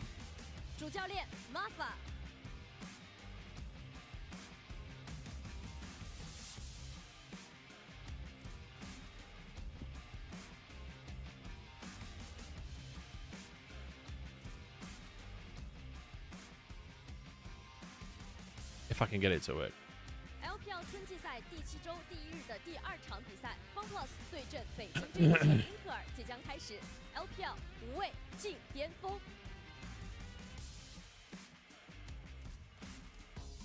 好，欢迎两边选手登台啊！今天7-4的 FunPlus 来迎战。Yamato told me he wants to do it together for this game, and like 2 minutes ago, and now he's ignoring me. He's not looking at Discord. Yamato. 是的。而对于 FunPlus 来说的话，也是面对 JDG 这支强队，再一次去检验自己野核的体系能不能拿到赛 The YamatoTron. 而且在一个赛季过 Hello, Munchables. Hello, here he is. How you doing, good sir? I'm doing good, mate. How you doing? I'm good, I'm good. The main question is, how on earth do we sync, brother? How do we sync us? How do we sync up? Because I'm watching on low QQ because my issue is that on Bilibili they're asking me for a government ID and I am not ready to. Yeah, you can just make an account with email and stuff, but even then, Bilibili's not very good for syncing up. Can you link me your stream? And I can not your stream, as in the QQ stream. Yeah, see if we can sync up. I can go on that one. 尤其之多，有没有可能今天直接考虑改变一下打法，让银河去玩一些像什么赵信啊或者贾斯一类自己前面能玩一玩的打野，然后让 Care 去接管一次后期的比赛试试。对，而且以 Milky Way 喜欢玩野核的一个打法来说的话，其实 Nico 这个英雄也可以去考虑一下。就不知道有没有在中路更多的一些中野体系。I love that you open it up, the barrage comes in. It's like, good brothers, one modesty plus another is glorious. It's like, what are we saying, lads? Can you change quality on this? Like the stream quality button just never works for me on QQ. 然后还有什么泰坦之类，他只要能玩的他都可以玩。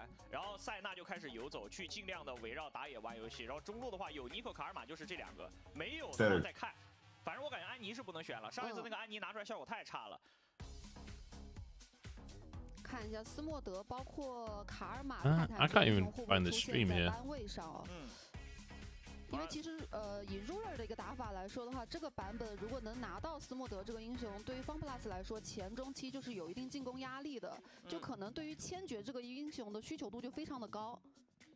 而且就是京东这里能玩的东西也挺多的，只是说可能在这个场赛里面，大家觉得京东拿的东西不多，但你把这些选手 ID 放上去 But I wonder. I find that Huya often like freezes. Yeah, same. How bold are you in streaming Discord? I could Discord streaming, yeah. Basically, like I am too scared. My internet's pretty good, so should be fine. I mean more in the sense that I need to show you the Discord on stream. Let me see. Yeah, if you do a pop-out window, then it shouldn't ever have any chats in it. Oh. Then you just capture the pop-out window. Alright. So then you're never just capturing your actual Discord, you're only capturing the like... You are too smart, bro. Look, I've got a backup career as a techie. Alright, let's talk draft. PF Small Delusion banned. Kindred taken away from Milky Way, importantly. But they could still go... I mean, there's still a Graves angle with the Karma. There's still a Zinzao angle. What are your thoughts on this series in general? Are you an FPX believer? I feel like they're probably going to get kind of giga stomped, honestly. I think so too. I can't believe there's a world where ruler missing lose against Dagda and life. Right, that was my first thing as well. I was like, yeah, Milky Way's good, but is he win with this bot lane good? I don't know. I'm the same way. I buy into the Milky Way hype, but I'm hyped for when Milky Way joins his next team. Yeah. Yeah, same dude. Because he's starting a career here. That's what's cooking. He's earning a banging contract right now. The problem is, I'm pretty sure RNG owns his contract. I'm pretty sure he's on loan to FPX, which is a fucking disaster. I don't know how true that is. It's really hard to actually get the proper information on that, but that's the rumor. Which will be... That's probably true, man. RNG, I don't know, they have the best lawyers. Honestly. There's one thing RNG's always been the best in the world at, it's fucking contracts. Jesus. Alright, I think this is going to be Jack's jungle. For LWX. Huh? They traded him for LWX, that's the loan. Like, LWX for Milky Way. Well, fair trade. Fucking hell. Part of the deal. RNG right, I'm zoomed into the draft now. I'm zoomed in because I was fixing my stuff now. Let's rock and roll. Jack's jungle just dry? Could be. I think, well, they did it before, didn't they? And he looks into Zinzao specifically, right? It's like always into Zinzao. No, but like Talia is showing. In the BLG series, he just locked in the Jack's jungle without the Zinzao. I'm pretty sure Zinzao was banned or something. He just played Jack's jungle, I'm pretty sure. Okay. I might be misremembering, but I'm pretty sure that's how it worked. So I think he is just going... I think he just likes being able to carry. Oh, it was versus a Zinzao? I don't know if he just... Maybe I'm thinking of a different series. Either way, Jala who's gonna hold him back with this Udyr. He's gonna go 0-7 on side somehow.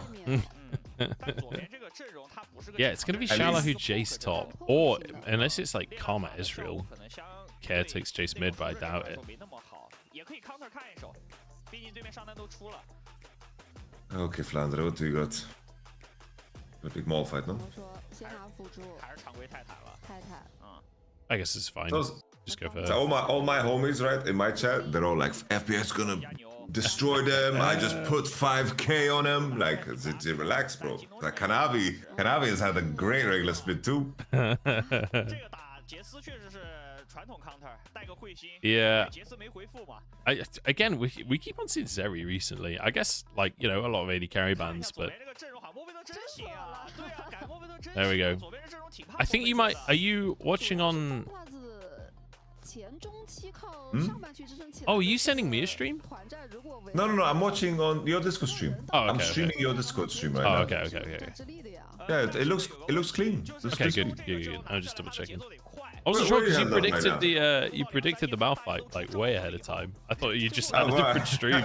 No. Genius, that's all. No, I'm watching your stream.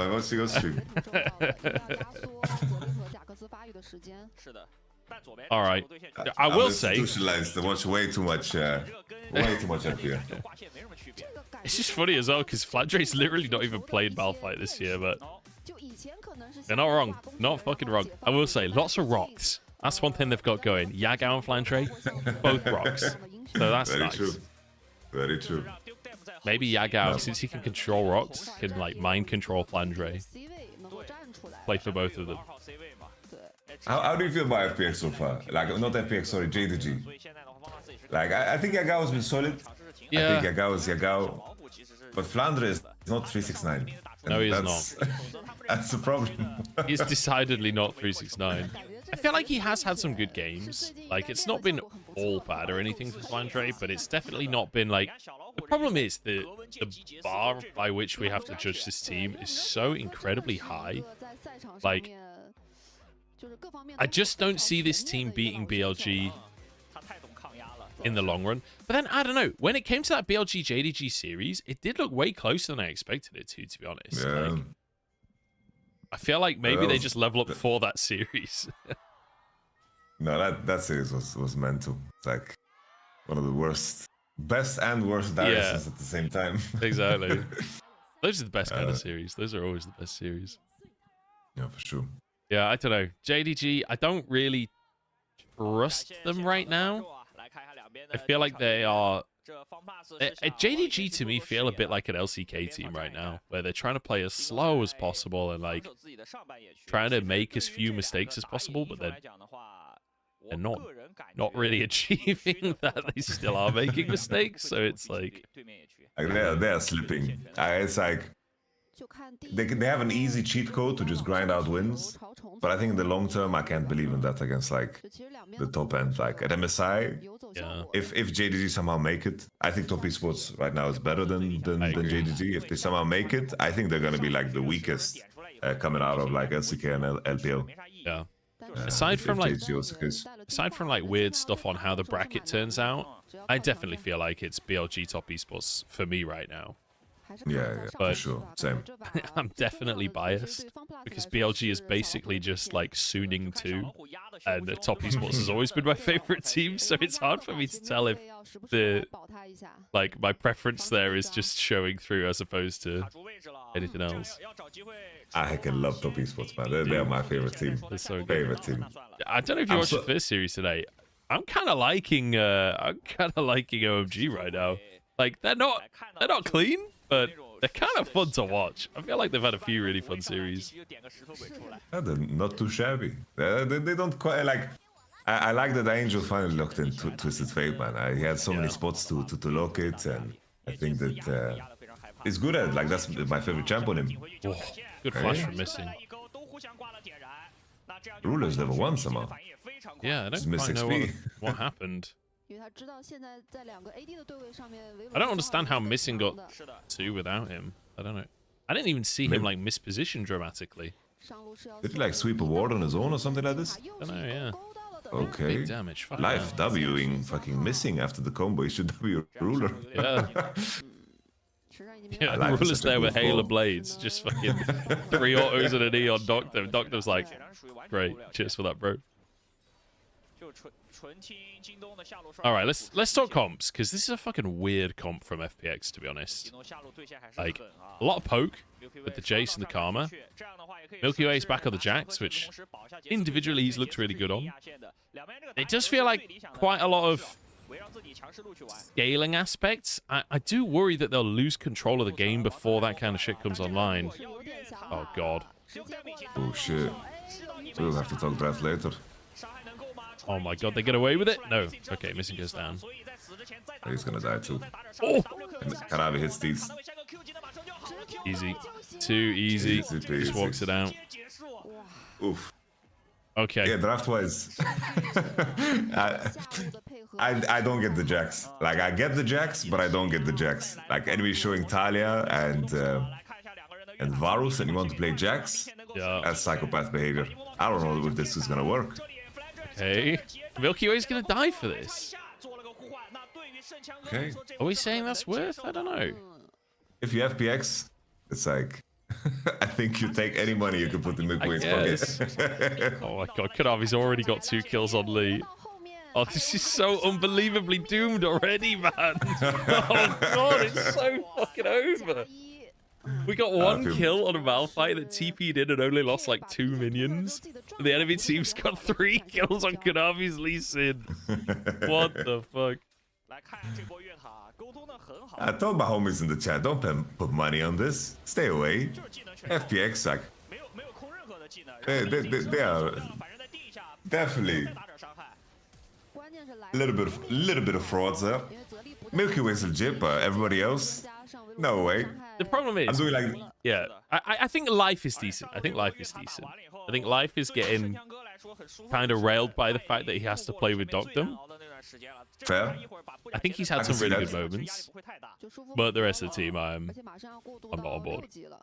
I think life is the GOAT when he has Senna AD, because he just has a champion pool that just extends. I'm extending my arms and showing a physical length. That is his champion pool. But it's only when they get Senna. Okay. Oh, Milky. Okay. We're in the game. Come on. Milky's on the board. Maybe it's winnable.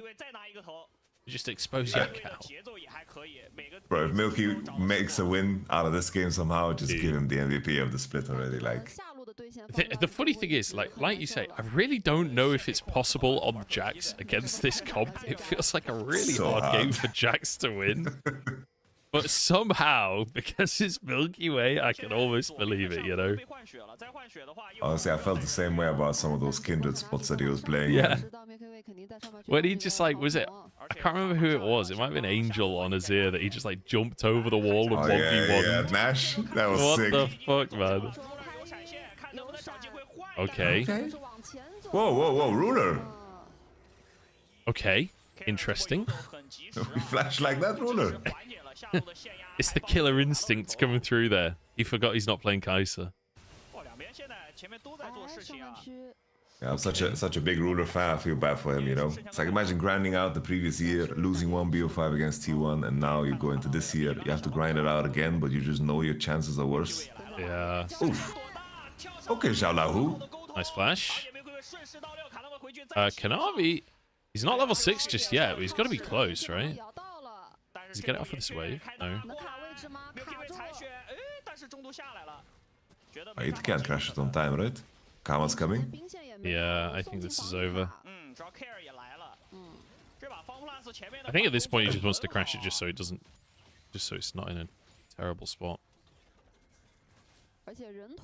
Crazy how little XP junglers get from actual mini waves. I know. I was so sure he was going to hit 6 there. Yeah, it's like, nope. It's okay, he's got some seafood.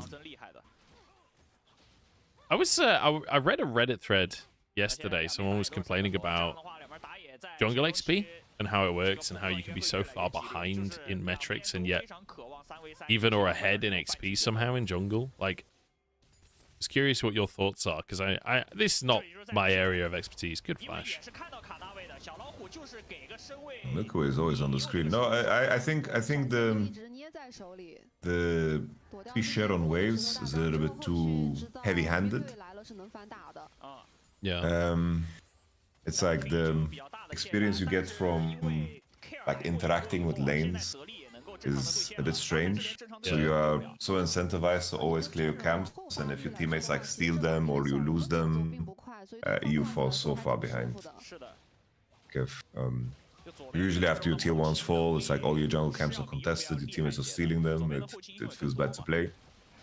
I think also there's a lot of cases where like the jungle camps are alive and the objectives need to be played for. You need to skip camps and then you just fall behind because it kind of staggers yourself because you don't have items to clear it faster and then you get staggered. Yeah. Those are like very big pain points.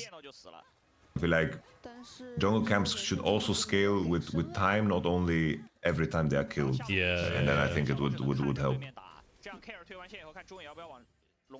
Maybe that would make it worse though if you fall really far behind. Like you're just losing the fight against Krugs. The Krugs have out-leveled you. There's suddenly a fucking raid boss now. Oh Jesus, the Krugs are like in the fucking splash arts, you know. I figured they wouldn't grow so much in strength, we just give them more XP. But I do like the mental image of Krugs being like really jacked, you know, just like fucking destroying the jungler. It's like this.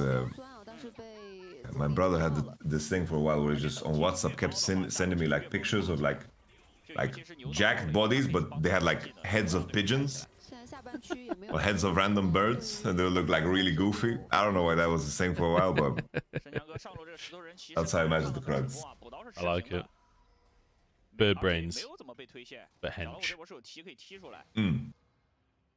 I feel like I'm kind of amazed that this is the even game that it is right now. With how that first dive went for JDG, I kind of thought the game might be over. The fact that Dagda managed to get 2 kills really has kind of saved the game in my mind for FPX. Like, agreed. I don't know, Milky Way got so busy. Like the care roam into bottom side to get the double. The 2v2s on top side also really good for Milky. Here the struggle for the void grabs. I don't think Jace has such a hard time contesting it because he has no flash. I don't see a world where JDG should lose this if Malphite just hovers, but he's not hovering. Well, they got 3 at least. I think they're okay with that, to be honest. I don't think you even need to fight for the 4th one. Like,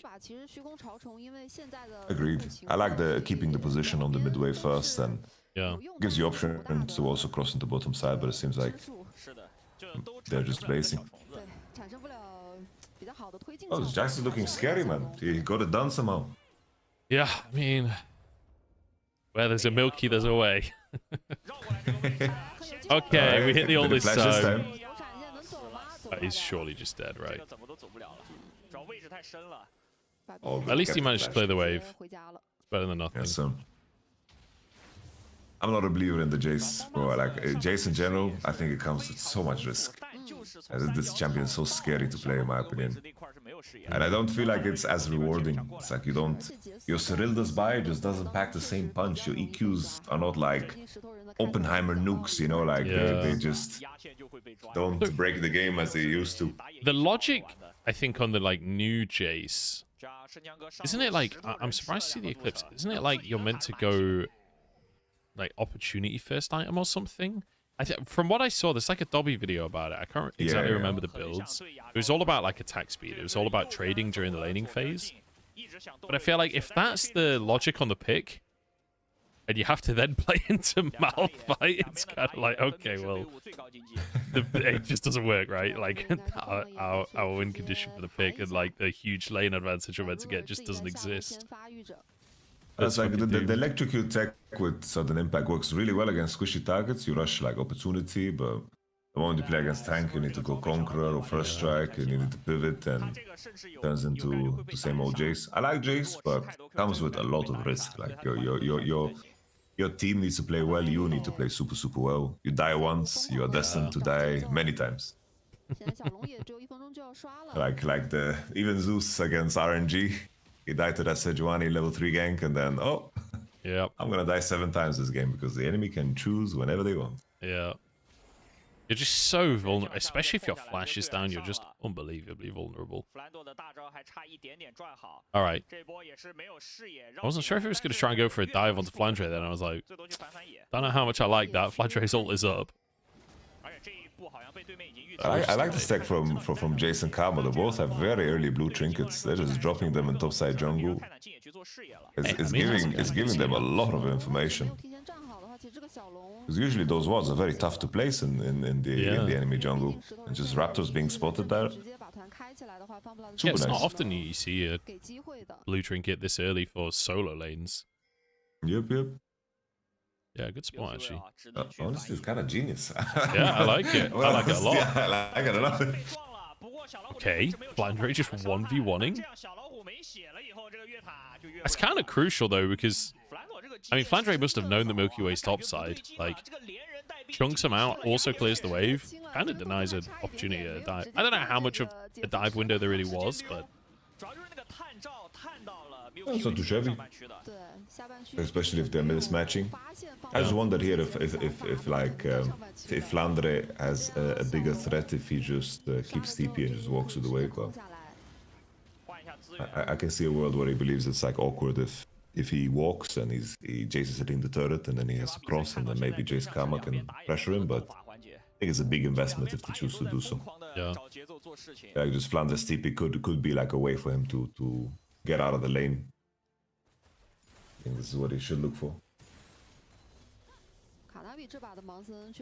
Did I like or did you like? Huh? Did Discord like? Yeah, Billy liked. Okay. It does stutter occasionally, but I found it's the most consistent of them for me. Like with QQ, I can't get the stream to work properly. I can't change the quality or anything on QQ for some reason. Just I don't know. I have this issue with QQ where if I change the volume, my mouse is attached to the volume thing. Yeah, I've had that. Yeah. I can't move my mouse. See, these websites are so, I don't know. Like, I feel like Huya is the best of them, but the problem is there's so much stuff embedded into the Huya player that as soon as you try and do anything, everything just crashes. It's like on Huya, you can like hover over a champion and it'll tell you like what their gold difference is, what their XP difference is, this kind of stuff. Like, it's really cool stuff. Like the tech is really cool, but you can kind of see the disadvantage as well in that the player becomes really clunky and like very RAM heavy, memory heavy, etc. Ooh. Well played. Yeah, I've had RAM failures many times watching the Chinese streams for sure. Yeah, it just freezes. And it's like the web page crashes sometimes as well, so you can't even fix it. Flandre's ulted again. I guess it's just ulted on cooldown for lane pressure. I guess it kind of makes sense. You're getting chipped away, he's first striking your forehead, eclipse trades, never gonna win them. Yeah, Jace is queuing, you need to fight back. I guess if you use ult on cooldown, right, A, you're gonna chunk him to half each time, but B, like, the ult cooldown is not actually that long. Nice flick back from Yagao. Oh, that's huge.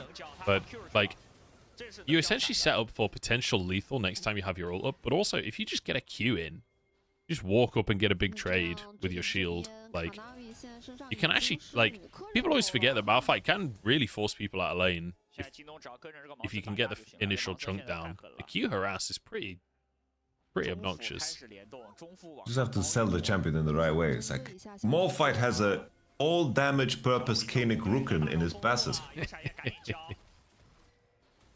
You need to use the right language. Yeah. With the kids. The kids. Oh! Kadavi's having snack. Fucking none of it. None of it. You don't I get don't away see with how that. Blue Side... Bro, how does Blue Side contest is coming, Drake? I really don't see it. Flandre will have TP on. Kadavi can one-shot anything that he touches. Everybody's squishy. Playing Alistar Jax against Talia is miserable. I really don't see a world where they're gonna piece it together. Like, Jax is a weird champ, man. Jax is a very weird champ. It's very hard to carry games with Jax. Yeah. Especially against Talia. I think, like, JDG, it's a stroke of genius here. They've figured out how to beat Milky Way. And the answer is, just have a carry jungler that's getting even more fed. Just have Kadavi on 6 kills while Milky Way's on 3 kills. There's no way he can win, right? Genius. I must say, I feel like no one ever talks about Kanavi's Lee Sin, but he's so fucking good at this champion. 100%. Well, Kanavi is also Kanavi is the competition for Milky Way in terms of like MVP performance. Yeah. Kanavi has been a monster, absolute monster. He's having such a good year. And I feel like, honestly, dare I say it, but Flandre won a world championship before, and I tell you what, he won it playing weak side. You've got Ruler, you've got Yakao to set Ruler up, you've got Kanavi in the jungle. If there's a team in the LPL right now that a weak side top is going to work with, it's fucking JDG. Like, I can see the angle for this team succeeding in the long run. That's why I predicted the mall fight. After Udyr and Cassandra got banned, it was also partially a prayer. Because it is also a commitment to the idea of who you are. Dude, they just need Graves top back in the meta so you just clear waves and walk away. Then Flandre's in his comfort zone.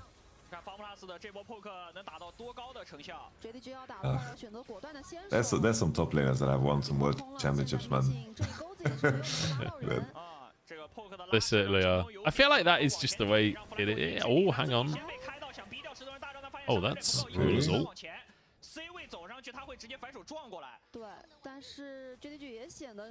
I like how Kanavi is contesting what I like to call the dick bush.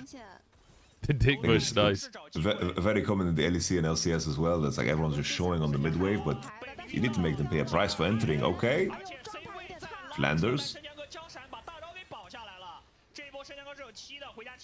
I've been calling that banana because the rock looks like a banana.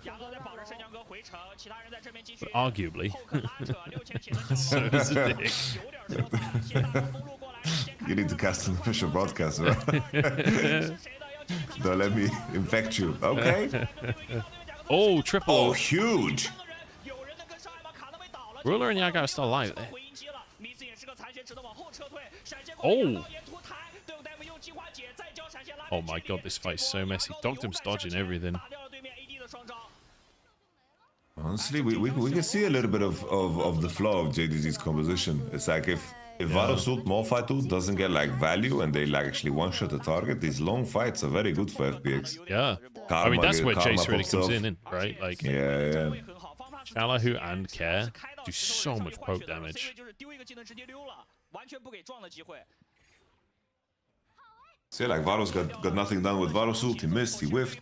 Yeah. Lee Sin got like one shot as well. Yeah, someone in chat also pointed out Zeri got the Lee shut down. Oh, hey Sterix, how's it going, man?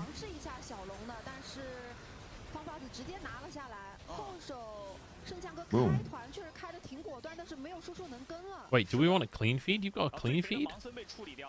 Ooh, there's a clean feed? Bro, if you've got a clean feed. How do you guys have a clean feed? He does the cleanliness. I've just had a drink for the hydrate that I didn't see in chat. Thank you, League Only Bets. Keeping me healthy. Okay. This might be a bit too much, actually. Kanavi is one shot. Really overcommitted to that. Oh! Literally 1 HP, dude. The tricky thing with Lee is that there's no armor item that is actually good.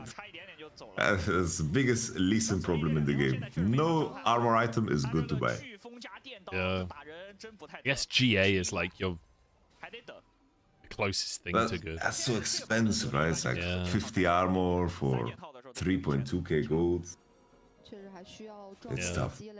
You're kind of settling for it. Yes, so. Them getting the Drake, them stalling the game, like Malphite loses value in games where everything is about the Drakes and everyone's gonna have flash open there.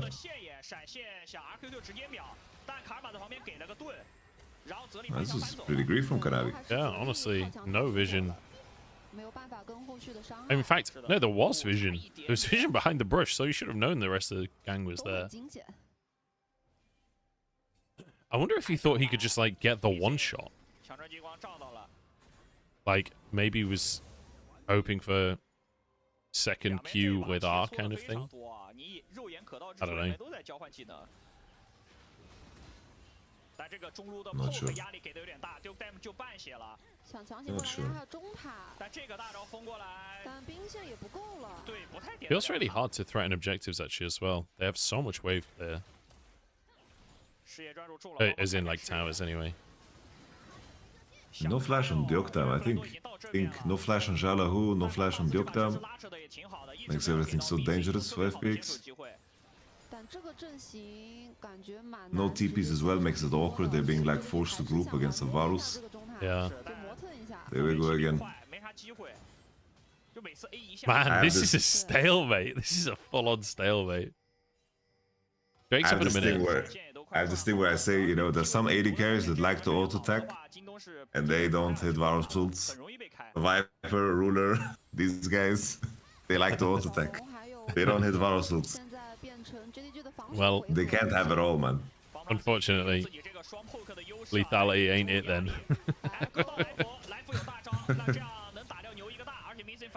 Okay. Moffa's getting zoned here. Karma. Yeah, true. He almost has flash though. Flash Malphite ult is like from off screen basically. You just get popped. Hard to react to. Dagda will have flash up as well for the Drake. It's gonna be very awkward for JDG to re-enter here. I don't see how they can. Yeah, I mean, they got 2 already. Maybe you can just concede this one and... I mean, I don't really know what you get instead, to be honest. There's not a lot on the map they can push for. They already got tier 1s and side lanes. Which is very concerned. JDG, I feel like they fall off a cliff with this composition. Oh.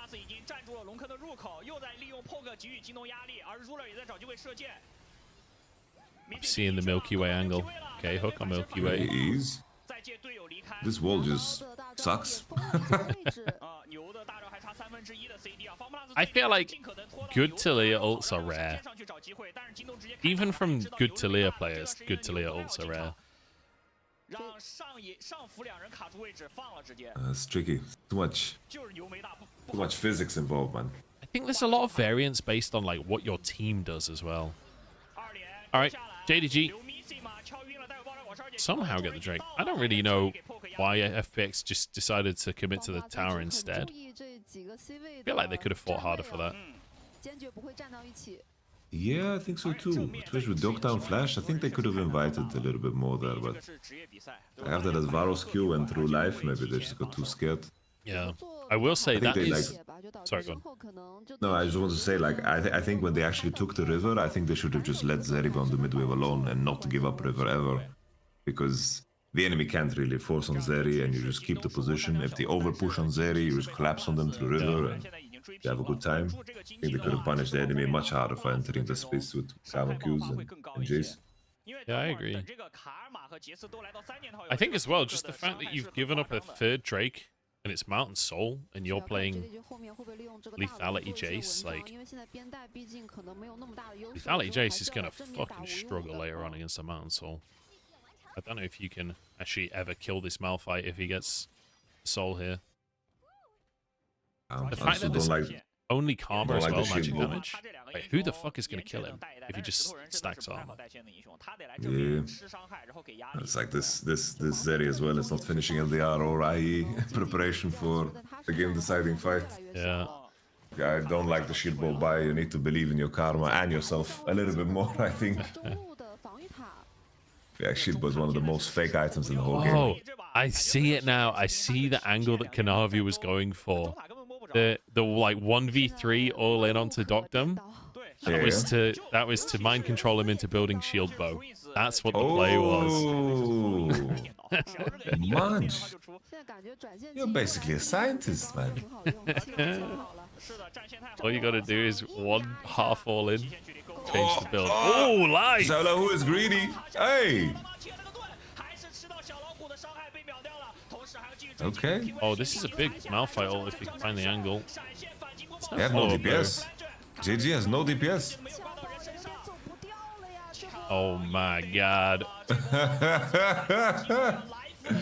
See, I told you, man. Life's pretty good. Yeah, I was talking shit about life. He found the angle. Look at him go. Hell yeah. Life is Milky Way's teammate. I'm willing to say it on stream, live on broadcast.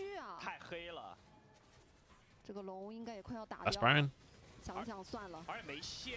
Oh my god, is it actually winnable? I think it might be. It might be, brother. It very much so is. I think they are favored. Yeah. They have key flashes for the upcoming fight. Live. Yagado. On the other side of every good play is an Inter. And Yagao. Yagao went deep, man. Yeah, he did. Like this Nash. If we get LDR, look at the Zeri inventory. Ooh. Didn't see it. I didn't see it. I think this is just a plot. Milky Way is just popping off. It's just an industry plant because they are advertising these milk products all the time on the stream.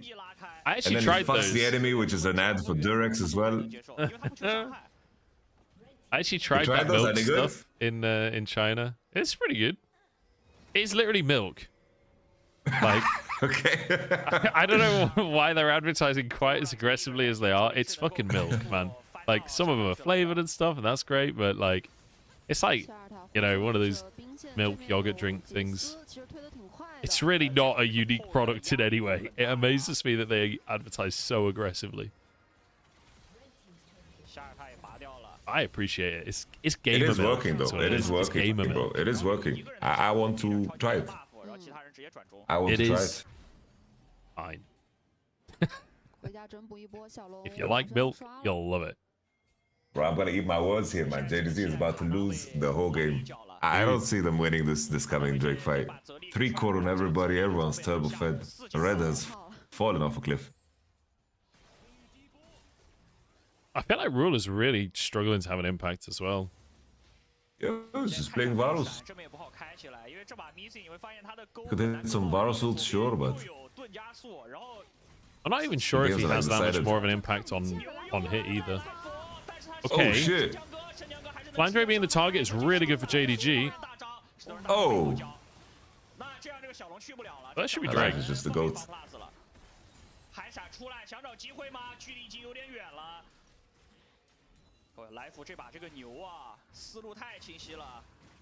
Man, how do you ever fight? I feel like you just can't fight this now for JDG, but like, I'm trying to think if there's a different way they can play the game. I don't know. Oh boy. It's not like you've got really strong side laners or anything like that to work with either. Like, pretty much just lose the side lane 1v1s. Maybe, I mean, maybe can beat so outskilled. So outskilled. Like, also, Yagao buying Shadow Flame on 3 is also very grief. Like, he needs to find a death cap and avoid because he needs to bring DPS somehow. And Lee Sin doesn't scale well because he can't buy armor. Malphite doesn't scale well because he relies on opponents not having flash, and if the enemy's ahead or even, they can choose when to fire right. Yeah. It's just, I think it's legit unlosable for FPX. Let's see if Dagda can find a way. I was gonna say, I'm not sure I'm ever willing to say unlosable in this league. In LPL, they'll always find a way. Okay, the pick on Alistair.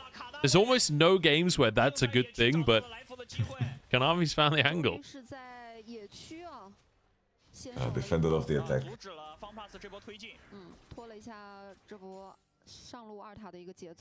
LDR's finished now, by the way, for Dagda. Who, by the way, Dagda is 70 CS down. Like, has there really been that much pressure on him this game? I don't think so. I guess they've been A-ramming mid, but The story of JDG last year was it's just so sad. So sad. Honestly, because we're both top esports enjoyers, it pisses me off that Wayward is playing well again. I know, dude. Fuck that guy. Couldn't you have done that a little while ago? Oh, flash from Dagda. Damn, just saved Kanavi. him. Life just headbutted Kanavi and saved Dogdam's life. Oh my god, Dogdam actually survives. It's a fucking disaster. Life is a fucking beast. Bro, did he block the Lee Sin Q too? As Kanavi was going in, like Life headbutts him so he can't get the angle for the kick. Holy.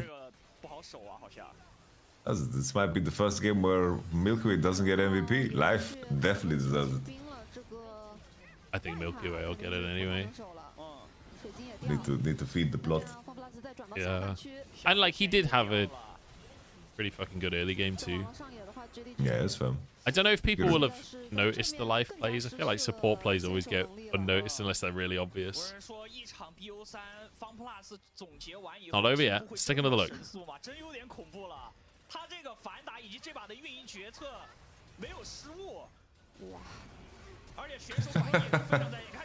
He actually fucked up the combo.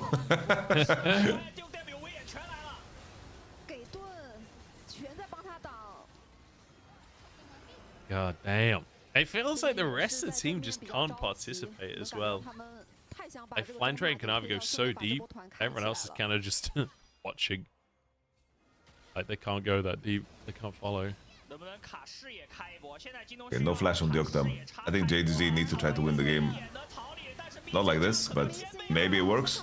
Okay. Oh, it does not. Well, we found Jace. We don't even have the DPS to kill him. Holy fuck. Missing was done with this game. He's a fuck this game. Bench the coach. Wait, get TP'd behind as well. That's so funny. Oh, GG. Wow, okay. I think, honestly, this is a fucking cornerstone win for FPX. Winning the game in a pretty one-sided manner, and it wasn't just Milky Way hard carrying. Like, legit, no meme, this is actually a big win for FPX. Agreed. I think the rest of the squad actually, like, put in a lot of work. Yeah. This was one of the best Zhao Lahu games in terms of, like, having no flash on Jace. But I agree with what you mentioned. It's like Milky Way recovering that early game and being on par with Lee and reaching 6th first and winning the 2v2 top. This shit was super important. Carried the roam on bot that brought Dagda back into the game. Yeah. And then just that Drake fight where I guess Karavi just misplayed and gave the shutdown. Yeah. Really hurt them.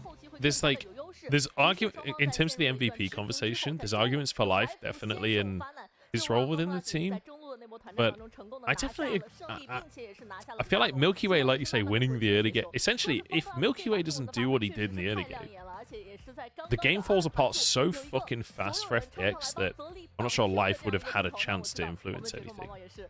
Yep. So I don't know. Yagao had quite a stinker. That was a rough Yagao game. It's time to put Ruler on the Zeri side of things. Yeah, I feel like the lethality virus just did absolutely nothing all game. Apparently not. Apparently he was doing damage. I just couldn't see it. It never felt like he was chunking people in a big way or anything, you know? The only one I remember really was like the Drake 3 that they got, the mountain, is where they like chunked 2 people. That was like the big one, but... Do you know, Kanavi gets my MVP. Let's go, Kanavi. Kanavi just decided who was winning the entire time. Yeah. He decided when JDG was winning, and then he decided when FPX was winning. Exactly, dude. Exactly. He chooses the flow of the game. I have to say, these LPL ads are slowly working on me, man. They're slowly working on me. Like, I want to, like, TV with that beautiful blue flower golden thing. Hey, you can actually get TCL in Europe as well.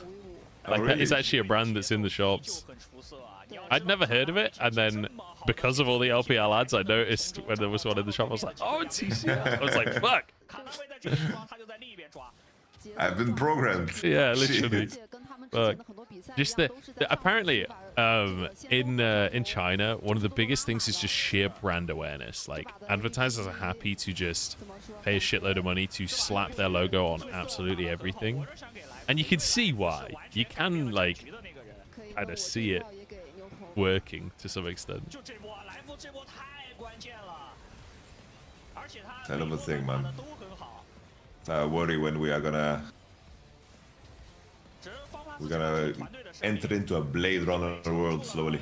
Oh god. Where our peripheral vision and our mind, there will be space sold for advertisements. Dude, the peripheral vision sponsored by Razer Peripherals.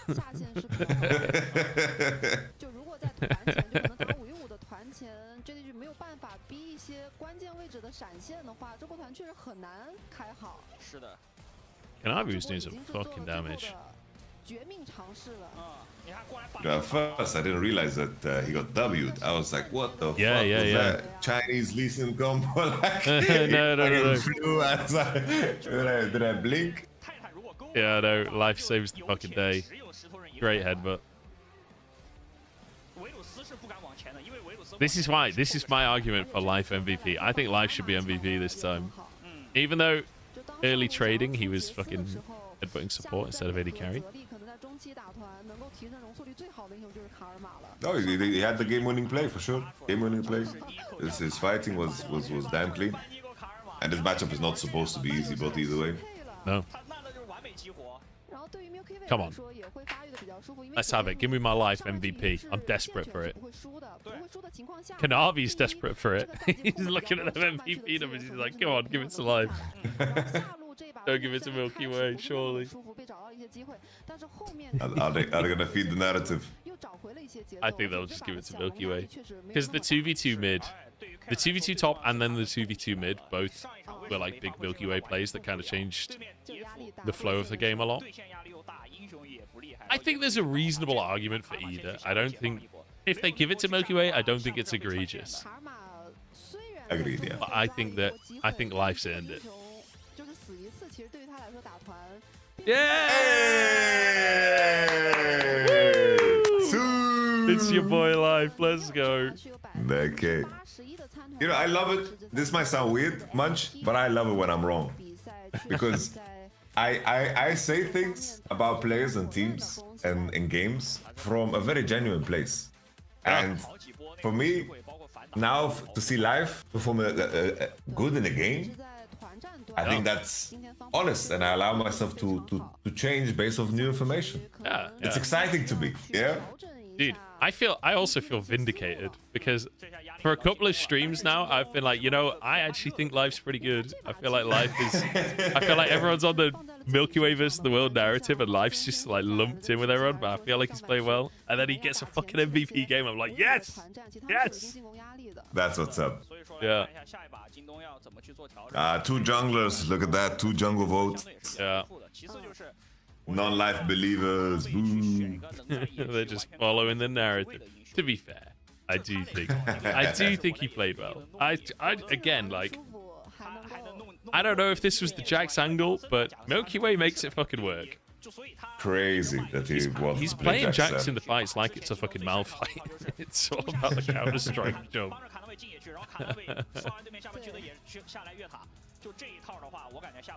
Oh man. Let's do AD without assets. Yeah, I mean, a lot of it, I can't speak Mandarin obviously, but from what I've heard, a lot of it is just advertising as well. Okay. Like, they talk about the games, but then they have to do a lot of sponsor shoutouts and stuff on the desk. That's why they have so much crap in front of them. Like, you see the amount of like random sponsor shit that's on the desks. This is what I mean about the like brand awareness. It's all about like as many logos as they can put in.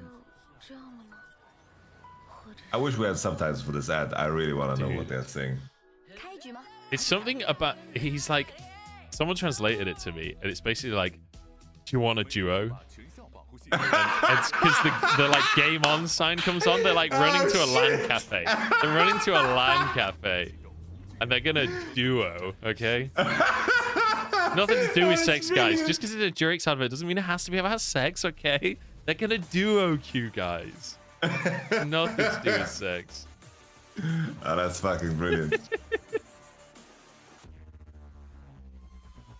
I'm gonna quickly. I'm gonna run some ads. I'm gonna go grab a coffee while we're between Go games. for it. Go for it.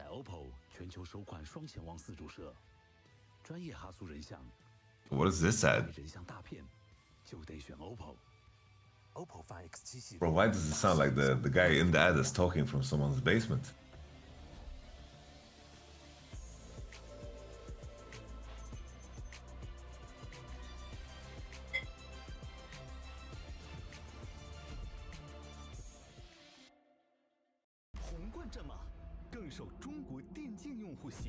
This drink is called Warhorse. Yo, we have Red Bull, they have Warhorse.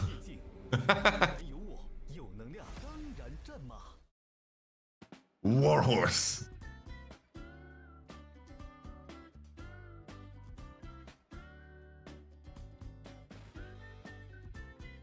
All right.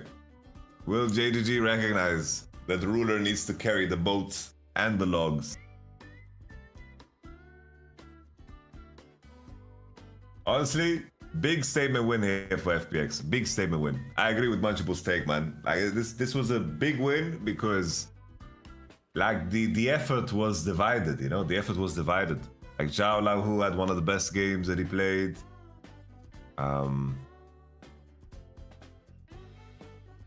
I think though JDG should contest Karma in the series, and I think that will go a long way. We're gonna do a Voice of Mara AMA. Not stacking it up. I'm with Munchables today. I'm with Munchables.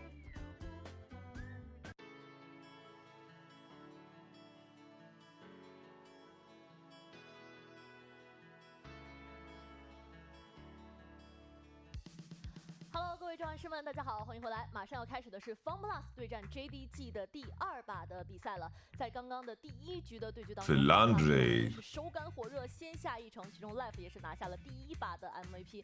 马上要开始的也是我们的第2局的比赛了。在第2局的比赛当中 ，Bring Munch to the sack。来到蓝色方，让我们也一同期待来。Next time. It's a lot to take in 我们的第2局的比赛马上就要开始了。当然，在精彩的比赛开始之前，还是有一些重要的讯息要先行同步给各位召唤师们。LPL 官方授权选手卡赛场艺术家 Arena Artist 系列已上线，艺术创新的设计风格搭配拼图卡、彩虹套等独特玩法等你收集。线上小程序搜不凡盒子了解更多信息。上海联盟竞技场线下同步热卖中，快来一起参与吧！黎明黑夜宿命对决英雄联盟。I'm pretty certain that Munch and Dom are very familiar with each other. They are LPL enjoyers, man. LPL enjoyers.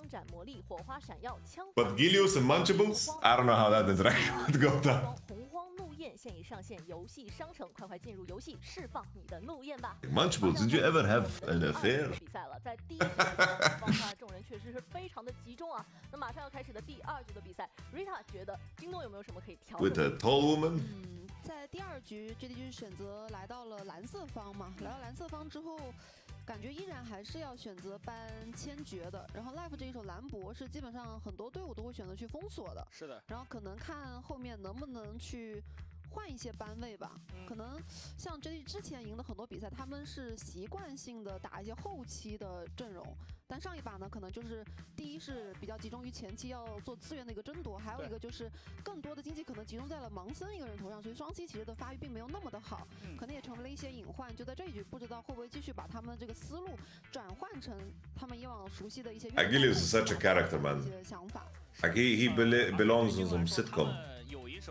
He's such a character. 就是给 ruler 搞个什么泽力之类的，对吧？然后中路牙膏继续玩他比较擅长的，像岩雀啊、Nico 一类的英雄。然后圣强哥上了就看局势出嘛，对吧？看对面掏什么出。I feel like I've overcome the hurdle of the hard part of the fast.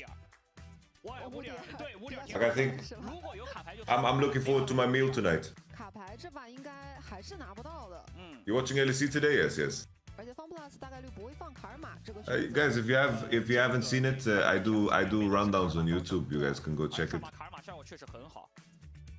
LEC rundown. 卡尔玛的情况确实是 It ends with prediction. 红色方要承担这一班，所以 FunPlus 应该也会掏新的中野出来做应对。但如果说千珏是稳定班的话，其实这样对于京东来说班位就有点不太够，是对吧？就是你想一下，就是FunPlus 现在有几手英雄你，主要是面对 FunPlus 的时候，你哪怕来到蓝色方，还是有 ID 班。它怪东西有点多，不能完全基于版本。就是它怪东西太多了。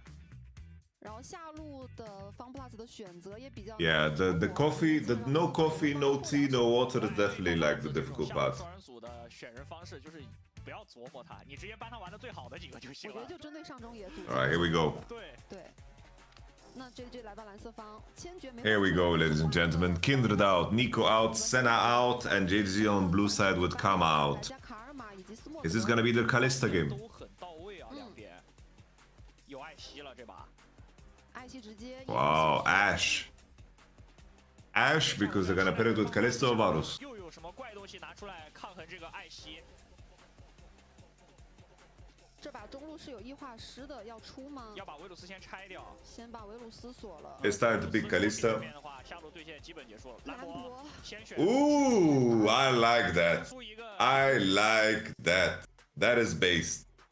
I think here you go Kalista Udyr. Kalista Udyr. 这边 AD 要玩什么？ Kalista Udyr. 还是要打线压。 It's time to go. But I love seeing Rumble, guys. I love seeing Rumble. This champion is got Giga, let's say, cucked by Koenig Ruken existing. But this item has been nerfed and the tanks have been nerfed. I think Rumble is better and better. And yeah, Life can play support. Yes. Life is the Rumble support guy. Is this 14-5? Yes. No, it's 14-4. Annie! Alright, what's gonna happen with jungle here? Because now both sides are competing for the same picks. Let's see, they're gonna ban Graves, gonna ban Viego.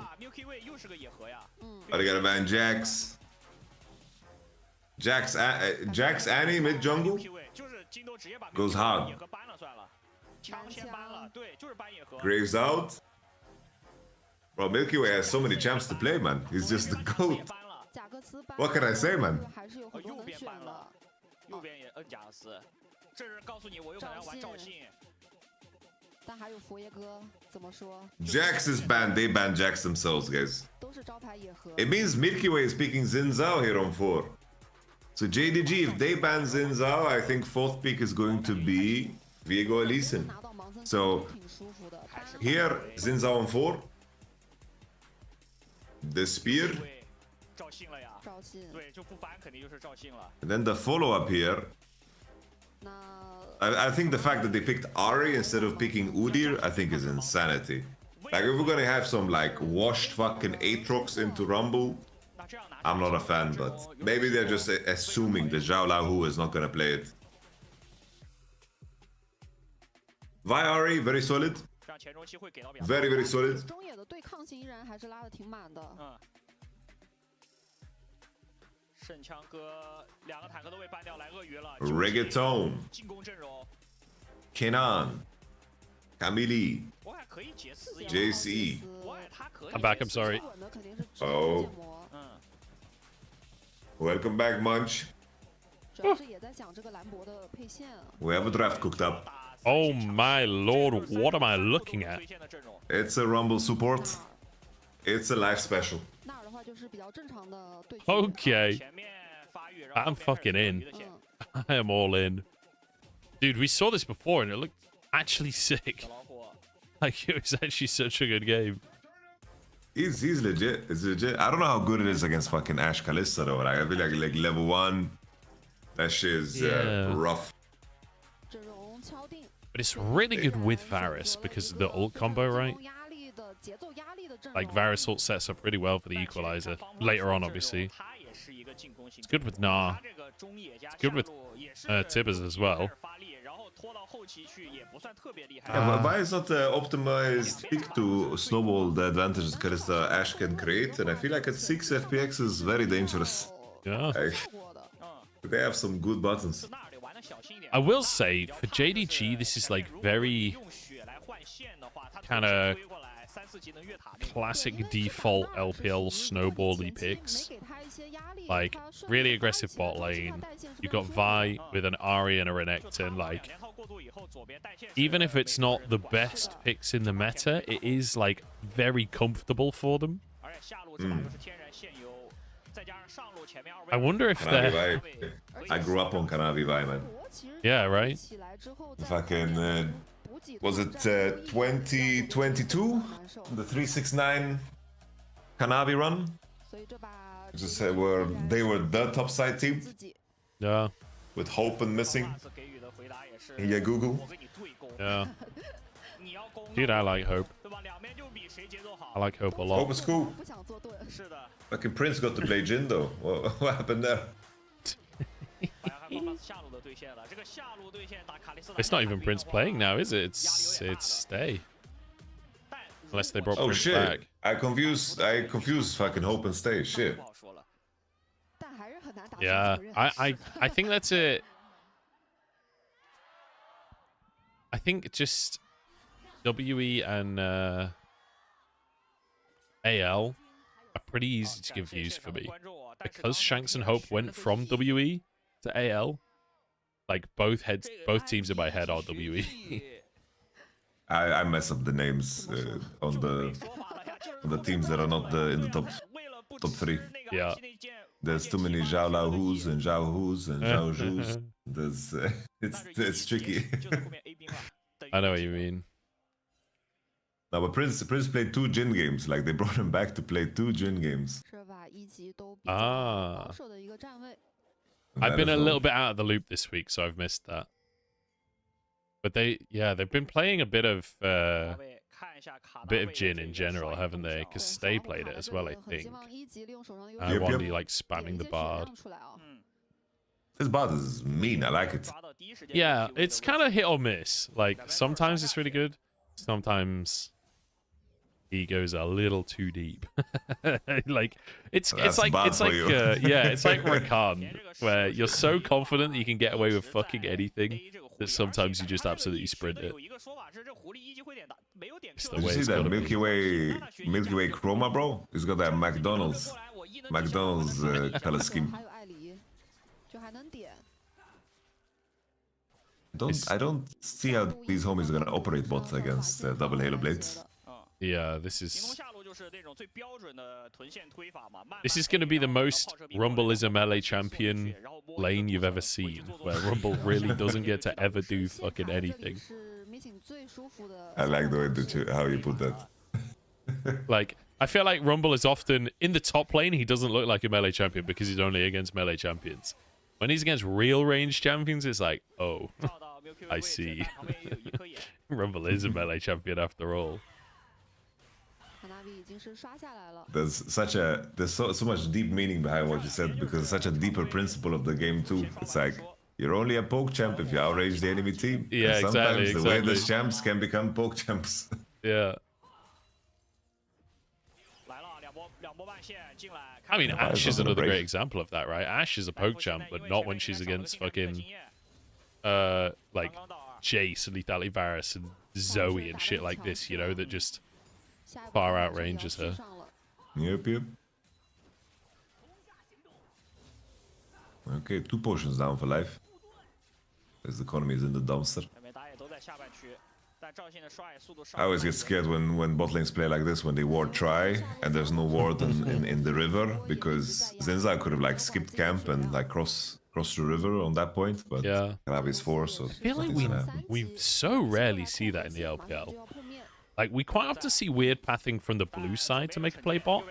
I feel like we very rarely see teams go through river. Oh shit. We're missing flash for no reason. Yeah, Doctum's winning the 1v1. Yo! Oh my god, it's a fucking disaster. It's fucking over, man. I mean, I guess we see the value of the Rumble early, right? Just overheat and beat the shit out of him.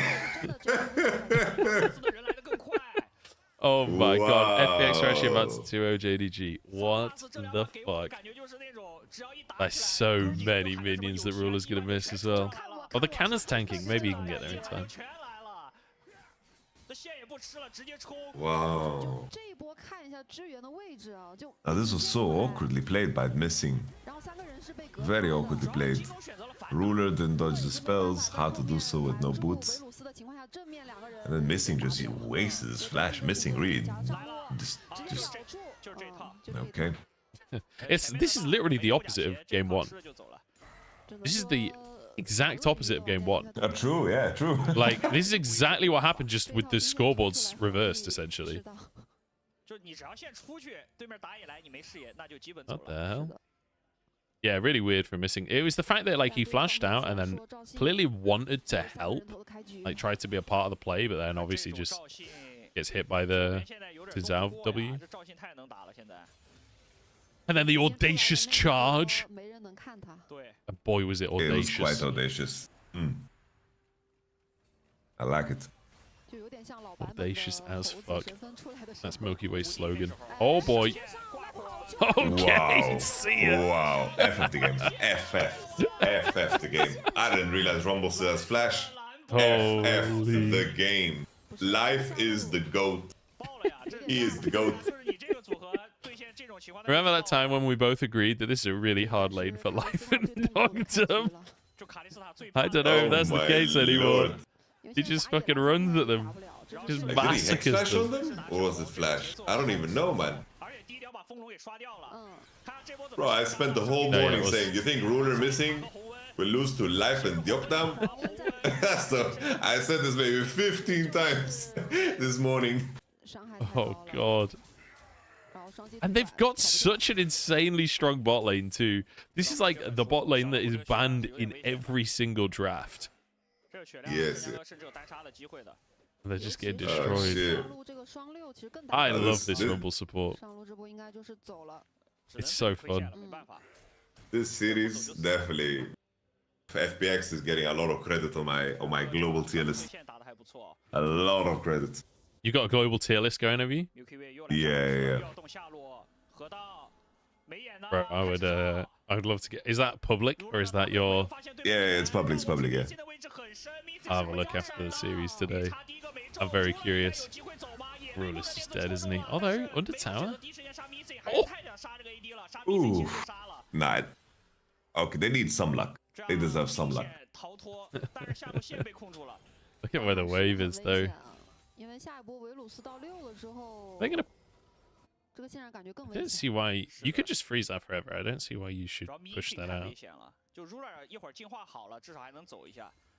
Because actually, Dogdom is still down in CS because of the early levels.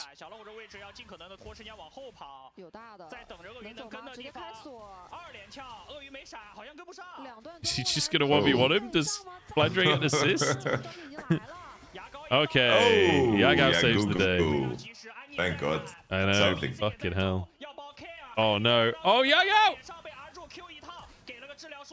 What? Surely Missing can see him. What? I didn't see the replay of that. I really have no idea what just happened.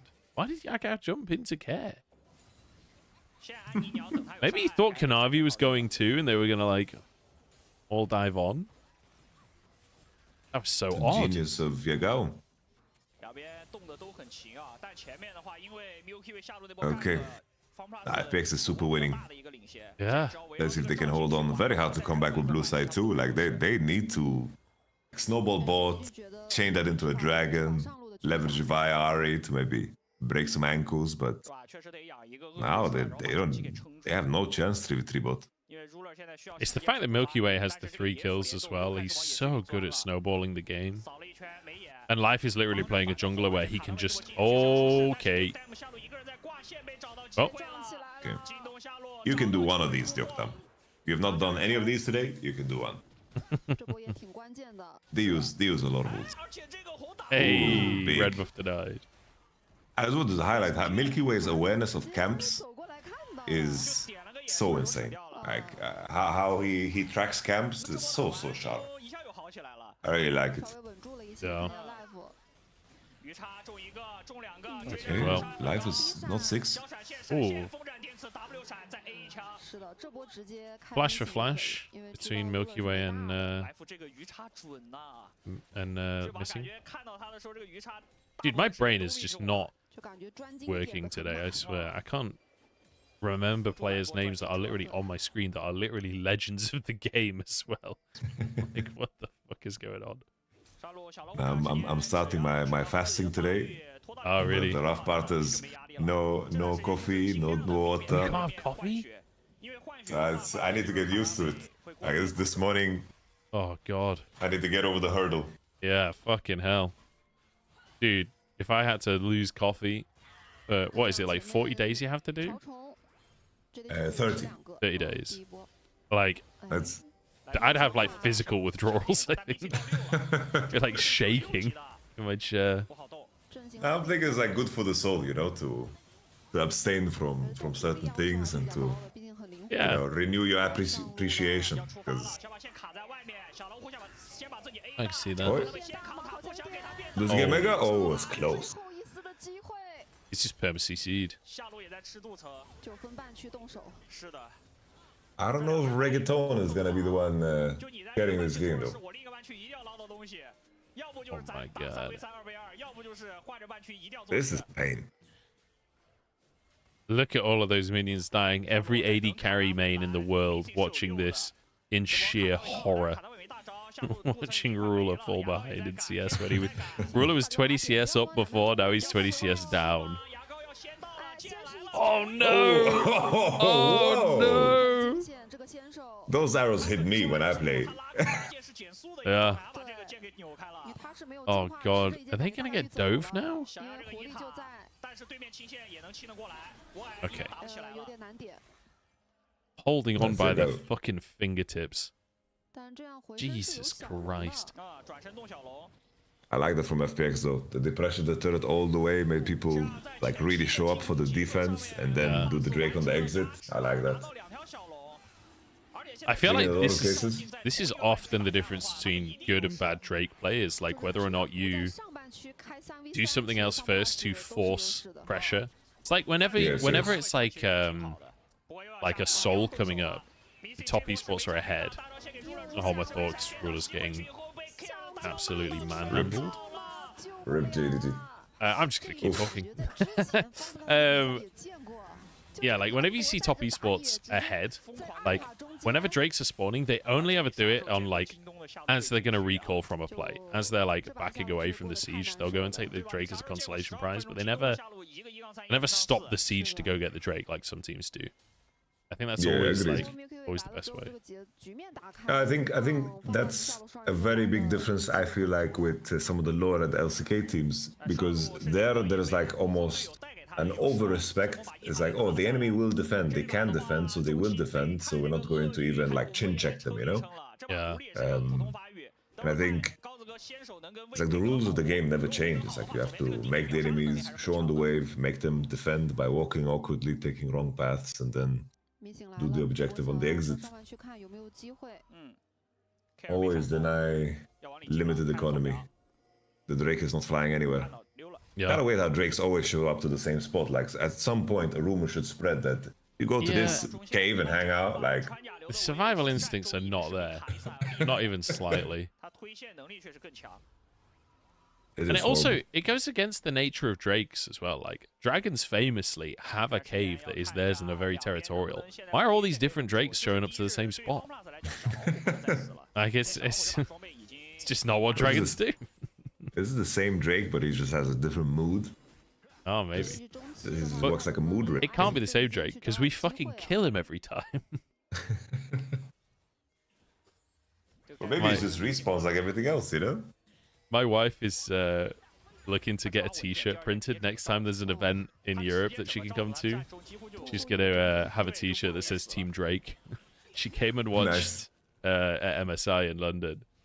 And she was just, her biggest takeaway was like, why the fuck is everyone killing all these dragons for no fucking reason? Like, they were here first. This is their fucking land. Like, what the fuck is this? Forget the two teams. I'm team neutral camp. Team Drake. Nice, that's pretty based. I like that.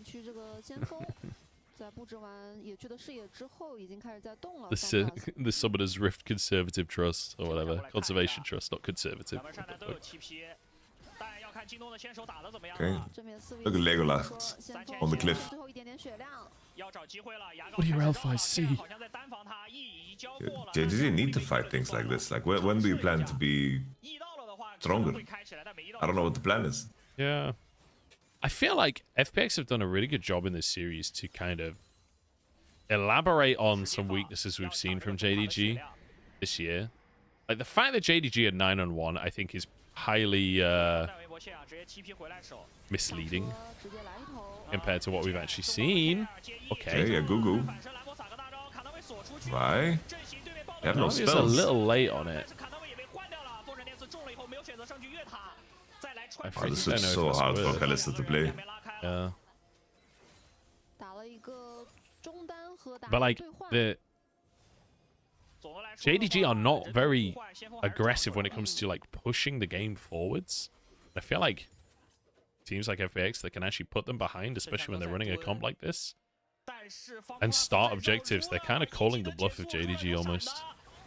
Rule is dead. GG. This is Life's revenge. Dude, wait a second. Is this Life double MVP? Is that what we're about to see? It has to be. He's the GOAT. Dude. He's the actual GOAT. My fucking support. Let's go Life. Look, everyone has had like a pretty fucking solid game. Like even Jalo, even though he died this game, it's like it's not really, you know, the situation that he died in. It's like they were close and he got dove very deep. Like, I don't mind it too much. Life making an argument for best Korean import of the split. Like, Doctor's not been great. Fish has not been great. Kale has been decent. Croco has been pretty hit or miss. Are we counting Ruler and No. I just mean like fresh ones. I just mean fresh ones. Okay.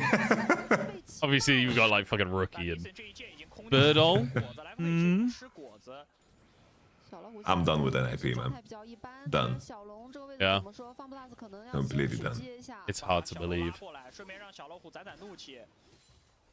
I'm starting to wonder. This is controversial. Hang on, we'll talk about this after. It's a big. So hard to enter. FPX pulling the Drake out, playing very principled. Kid has flash, just waiting to pounce. Oh, you have to use Fate's Call just to survive. They're just outscaled again. Huge Rumble. GG. Fucking hell. This one's not even close. Oh, Rule is dead as well, maybe? Oh, that fucking statue in the forehead. Beautiful. Man, what a massacre. We get mid-tier 1 as well. Doctum's over there. Jesus. Damn.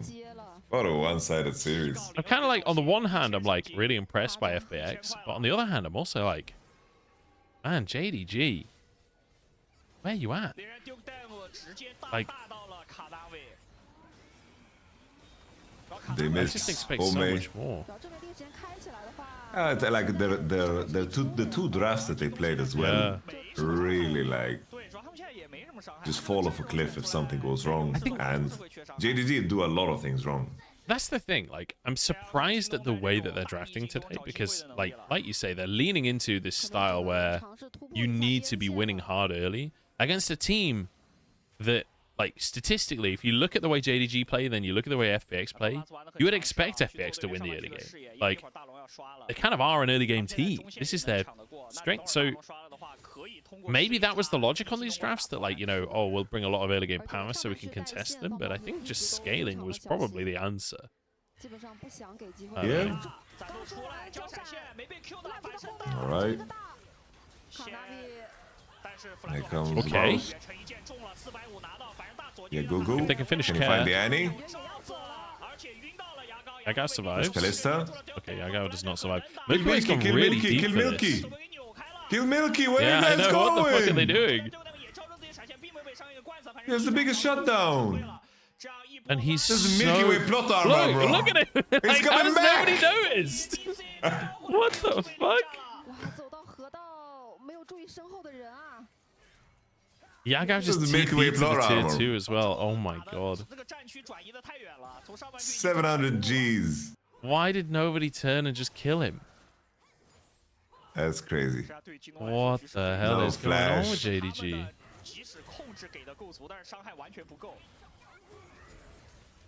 It's just the Milky Way plot armor that since all his opponents turn into stormtroopers. So it's all good at this point, right? But then, yeah, he chases Yagao. Missing is there. Just- Literally Wing. Ruler can just walk over. Maybe they're just so scared of him, they're afraid he'll just 1v3 them. If that's the case, then I don't know what I they mean, he's think fucking that's doomed, gonna happen yeah. here then. I don't know. That's the only logic I can draw, is that they're afraid he'll 1v3 them. And at that point, I don't know, lads. It's one of the worst games I've ever seen from Missy. Yeah. I've watched a lot of Missy games. This Honestly, is from up Ruler there. too. Although Ruler, I feel like this is kind of unplayable. Yep. Just that 3v3 bot how Missing played it, and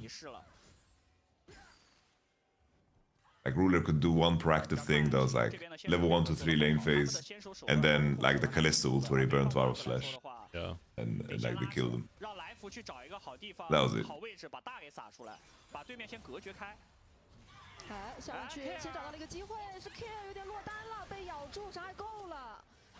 Okay. It's cost us absolutely everything. I don't know. What a massive win, man.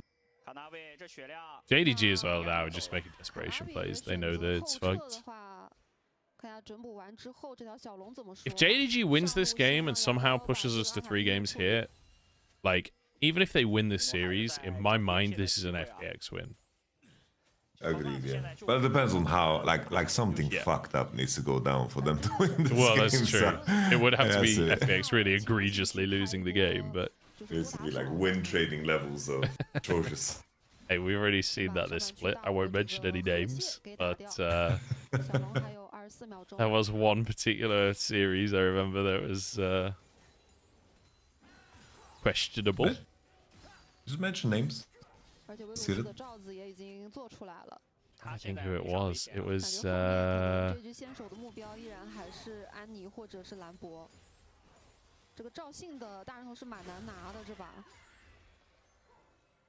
It was one of the new junglers. Oh, it was fucking Monkey is who it was. Oh yeah. It was fucking Monkey. He had like game 1 where he just hard carried, then game 2 on Lee where he just... Listen. Oh my god, dude. That's crazy. Dude. And Monkey's my goat though. Yeah, when he's good, he's good. But when they threaten his family, what can he do? Nah, they don't have the... They don't have the facilities for this. Okay, JDG only lost 1 in the fight. That's a bit of a win for them. That was like the best fight they could have hoped for as well, and they just don't have the juice to power through. At this point, though, only going 1-0 down in a fight is an absolute win for JDG. Oh, that's Ocean Soul too. Oh, God. The Billie Eilish. Do you get that reference? The Billie Eilish? I call the Ocean Soul the Billie Eilish. You like it? Yeah. Ocean Eyes. I like it. I'm introducing you to all the goofy concepts there where I have no like feedback in terms of how dumb they are because I'm only saying them on stream. Honestly, it's weird streaming, isn't it? It's like I literally just sit and talk to myself while League of Legends is on. Just send it out to the internet. We have a viewership number, but imagine it's just all artificial, and we're just like honestly, sending if it out Twitch there. just put a number there and botted some messages every so often, I wouldn't be able to tell the difference. Like, I would, because my viewers are so smart, and they are so smart. I mean, it's not even a criticism to my viewers. I'm just saying ChatGPT is pretty fucking OP these days. Okay, that's true. Fair play. I'm more saying I'm not smart enough to discern. Nice save. Yeah. Got away with that one. Nobody noticed it, I think. Alright, Varosuit lands. And Ruler's dead.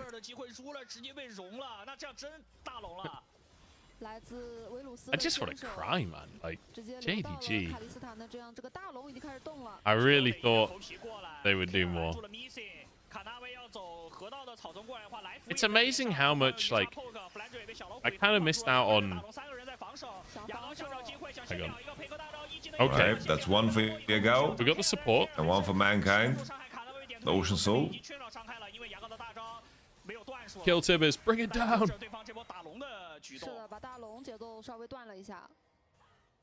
Okay, that's Baron denied. Honestly, I'm missing Ash flank. That's what we're missing. Oh, Yagao's actually doing some damage. Oh no, the creds miss. Oh, Yagao gets the shutdown. I don't think it matters. Run, Yagao. Run.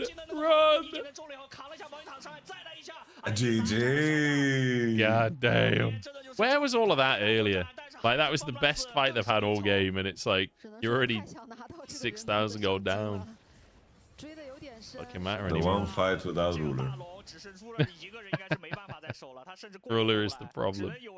It's time to bench Ruler now. Kidding, of course. Ruler was not the main issue. So I think both drafts were really egregious, and FPX really popped off. Yeah. Like for a team that makes mistakes, you can't play the draft that JDG is playing. And FPX had a fucking fantastic series. Like Milky Way is Milky Way, but all the other homies really stepped up today. Yeah, big time. Life especially has had a great day. But I think Xiaolahu had a decent day. I think Care has had a quietly good game at a series as well. Like, he's playing Annie and Karma, so it's not like... I don't really see them as like MVP champions, you know? Oh, it's cool to have a role player in the mid lane that recognizes the talent of his jungler. Yeah. This plays Karma, Annie. Sorry, go on. No. I'm just listing random gems. Yeah, go ahead. Did you see the interview with Xiaolahu about Milky Way?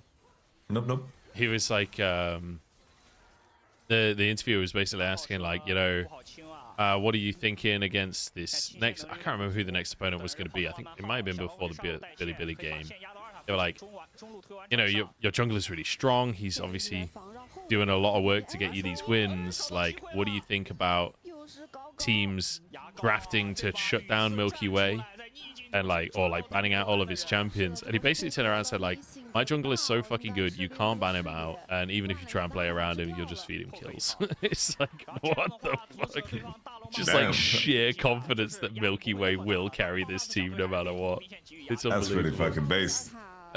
It's so good.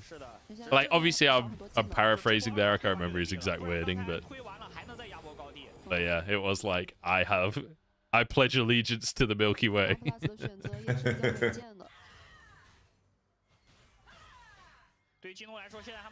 I will say, I think a player like Milky Way, though, maybe I'm getting ahead of myself. It's only his first split, but I think he might just be a generational talent. Like, when you're playing this well all the time, and you're also shot calling for the team, and also clearly like some kind of leader figure within the team based on the other players' interviews, like, that's three qualities that are hard to fucking teach, you know? Let's see what RNG will do with him. I know. If I find out that RNG has him contracted till 2028, like, some crazy ass shit like this. Dude, it's fine so long as they play him. I don't mind if he plays on RNG, you know? It's one of those. If that's the way it's going to be, That's fine. But so long as like he's got a decent roster and RNG like gives him a fighting chance, you know. It's like I really like it's like the comparison was always Bo, right? But Bo played with world champions in every position. Like Bo had a fantastic start, and Bo is an amazing player, really fucking talented, you know. I think that like what his career has been so far is not like does not do justice in terms of how talented Bo is, but it's different. Oh, it's very different. I mean, take it away, Munch. All right, we're diving the tower. Here we go. Missing, gets hit by the W. Is ruled. Oh no! We're frozen. Flandre alone. I mean, that was impossible to play by play. Oh god, this is actually the one game ever where it's like Yagao versus the world instead of the other way around. Yagao doesn't know how to build the right items when he is up against the world. No, like just highlighting the teammates that Bo was with. Nuguri, Doimbi, LWS, Crisp. It's not even just Doimbi either. It was like peak Doimbi. That split was where he got the fucking LPL MVP. Like that was, in my mind, that was that summer was Doimbi's best split ever. Where he got like his Lee Sin pentakill and all of this shit, right? Like that's the fucking team that Bo was in. So Bo played really well, don't get me wrong. I think Bo was absolutely exceptional that year, but he was on a hell of a team. Oh, Yagao's dead. I take it all back. Early. Nice from Jala with the bounce on him. There's a roasting him over the wall. Yo, FPX this is the cleanest series that they played, by the way. Fucking great series. Oh, Shallow, who's flashing for the boulder. Hop the wall, hop the wall. Don't be a coward.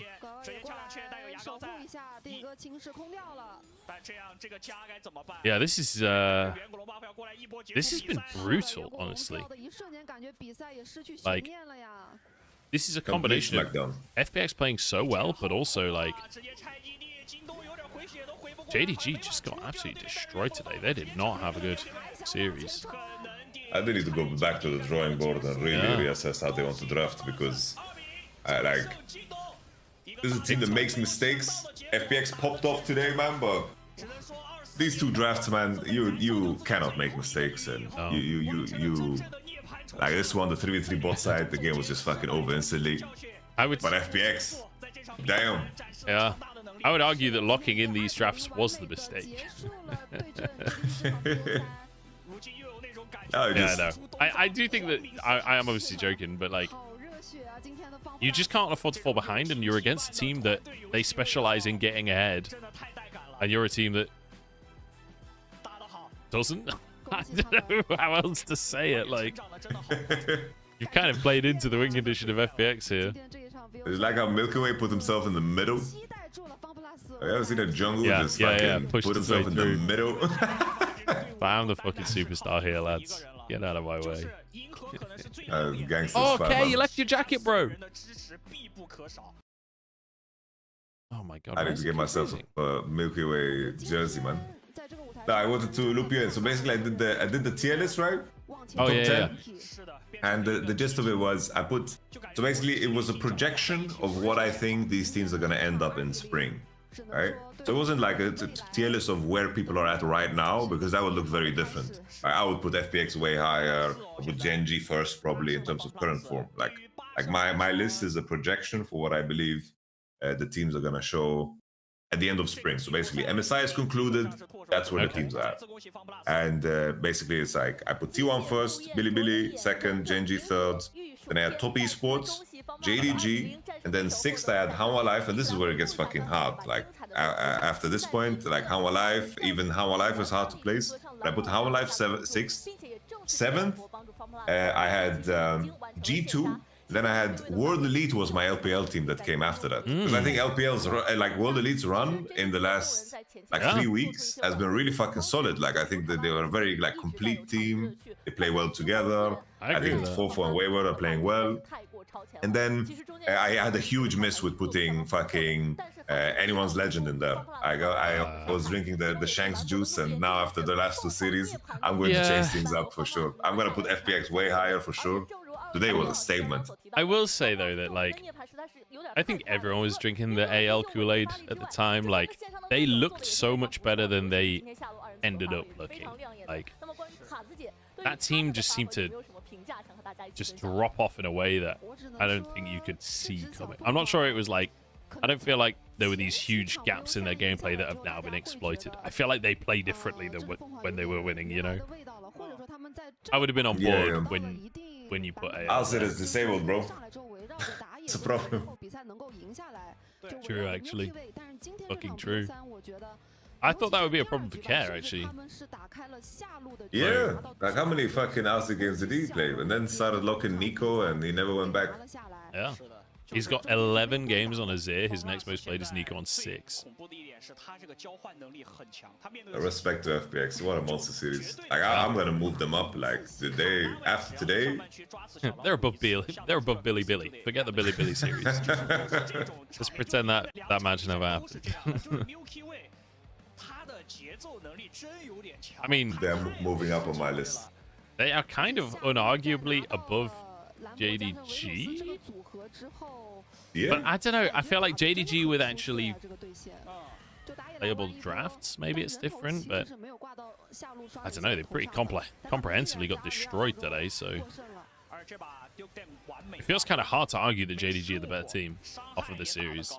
Yeah, short term for sure not. For short term, FPX are the GOATs. It's like in the short term for sure. The main question is like how long will this honeymoon last? Yeah. And if it does, then Milky Way is definitely one of the greatest players of all time, and we're witnessing the birth of his career. Yeah. What a time to be watching. No, LPL has been super fun this spring, man. Yeah. I really enjoyed LPL. I feel like it started a little bit slow. It started like a bit, I don't know, the meta was kind of boring to start with. Very slow games and whatever, but it's sped up. It's become way more interesting, and especially now every team just bans Smolder. I'm in. I'm fucking in. Fuck Smolder. Fuck Smolder, man. But also just like the fact that we've got so many, like the fact that EDG and RNG both look like shit has opened up the league to new names making it higher, you know, which is always fun.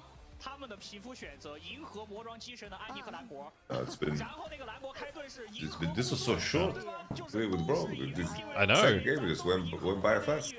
There's only one thing for it. We're gonna have to co-stream together again to make up for how little time we had. Would you be down to jump in the sack? Would you be? You and Dom are homies. I'd be down. I'd be open to sackage.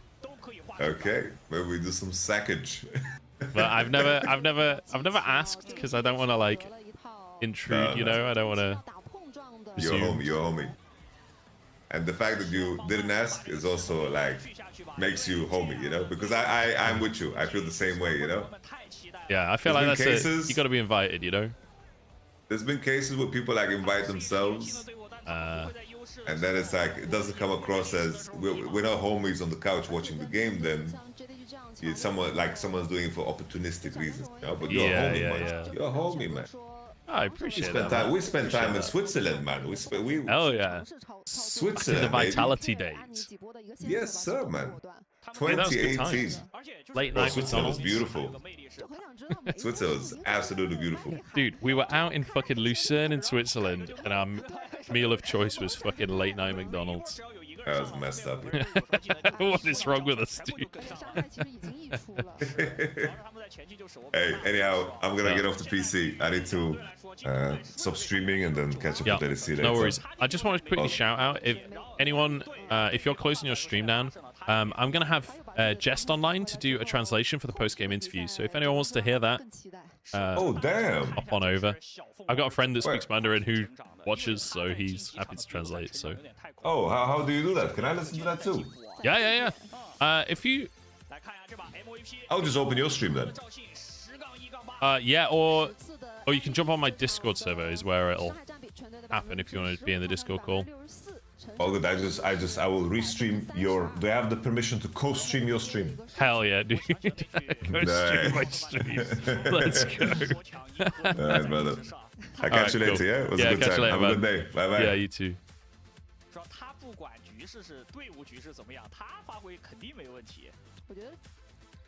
Hey, Jess, how's it going, man? 银河登场给我们这么大惊喜的时候，大家会评价他是超模的一个存在。但是今天这一场 BO3，我觉得兄弟们统一的表现都让我们看到了这个 FunPlus 作为一个整体。Oh, hello. I muted myself. Sorry, I didn't. That's all good, bro. I was so concerned. I didn't think it's a pure and of course not FPX. I know, what the hell? That was... I was rooting for FPX, but, you know, JDG, it's JDG. Dude, that was brutal as well. That was FPX absolutely smacking him. Like, obviously, there was some drafts that needed to be maneuvered in a very hands-on way from JDG. I guess that's the... Yeah, when I opened my phone, when I opened Bilibili, I didn't realize it's a JDG draft and it's an FPX draft. I didn't watch the series, but they are not drafting Kindred. Was Kindred or Nidalee banned? Yeah, the Kindred was banned both games, I think. I kind of missed the draft for the second game, but I'm pretty sure Kindred was banned both games. Yeah, and we are. I mean, the LPL is on a carry jungle kick currently. Yeah, big time. Yeah, Le Yan in the post-conference last series, when he was asked about his performance, he was like, the enemy didn't ban Brand and Nidalee. They disrespected me. They disrespected me.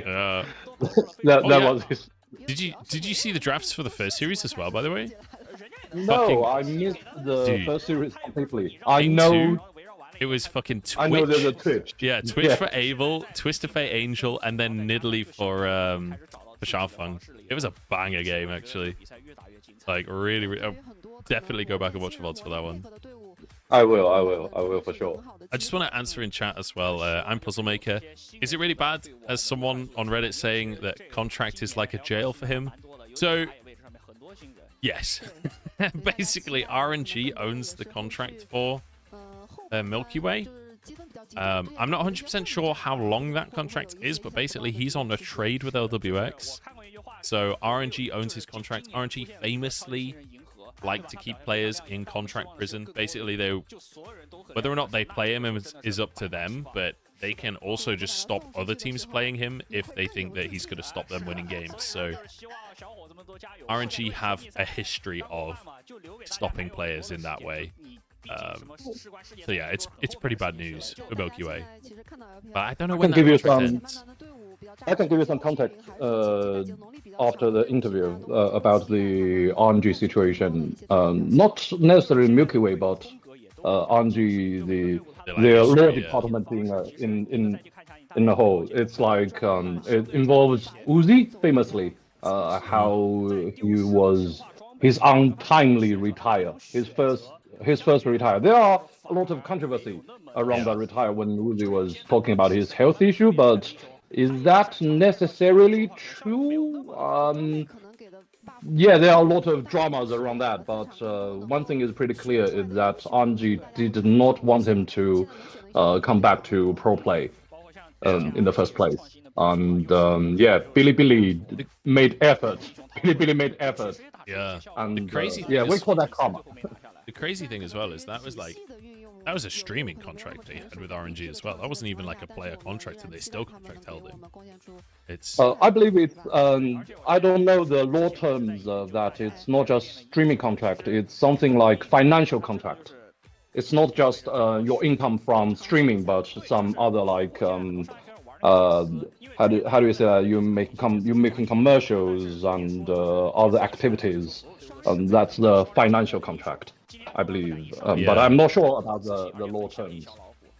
There's also other players like Crying and麻辣香锅 MLXG and Zitai Let Me on different levels. And there's another incident with Jackie Love, but that was a whole shit show. Remember when Jackie Love was first transferred to Top Esports? Yeah. It was said, and it was said, I have no hard resource on the facts, but that's what people were talking about nowadays. And Jackie Love kind of soft confirmed that, and he didn't say anything, but he didn't deny when people bring it up to him. He had a verbal agreement with RNG after left Invictus Gaming, and after that, you know, a lawful, an oral agreement doesn't have any, you know, legitimacy normally. If we go to court, most of the time, at least in China, that's the case. But somehow RNG find a way to sue Jackie Love. Let's finish the interview first. Can you turn up the volume a bit? 我们邀请到的是他们的辅助选手 Live 来到赛后采访，请他先跟大家打个招呼吧。 Okay, we have FPX Live apparently. And he is trying to speak in Mandarin. Oh, nice. 今天的第一个问题 Yeah, Life's my goat. Yeah, an insane day. 此前在积分榜上排名第2的 JDG 实力非常强劲，想问一下，在赛前队伍做了哪些方面的准备和心态上又是怎么样的？ You beat JDG, currently on the top 2 of the standings. And what special prep did you do coming into this series?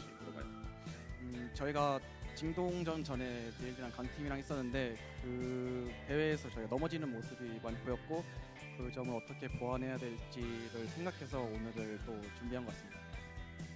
因为在那之前也有跟强队 BLG 有去打过，然后也有找出一些问题，然后在想怎么样去处理这些问题，然后做了这些准备。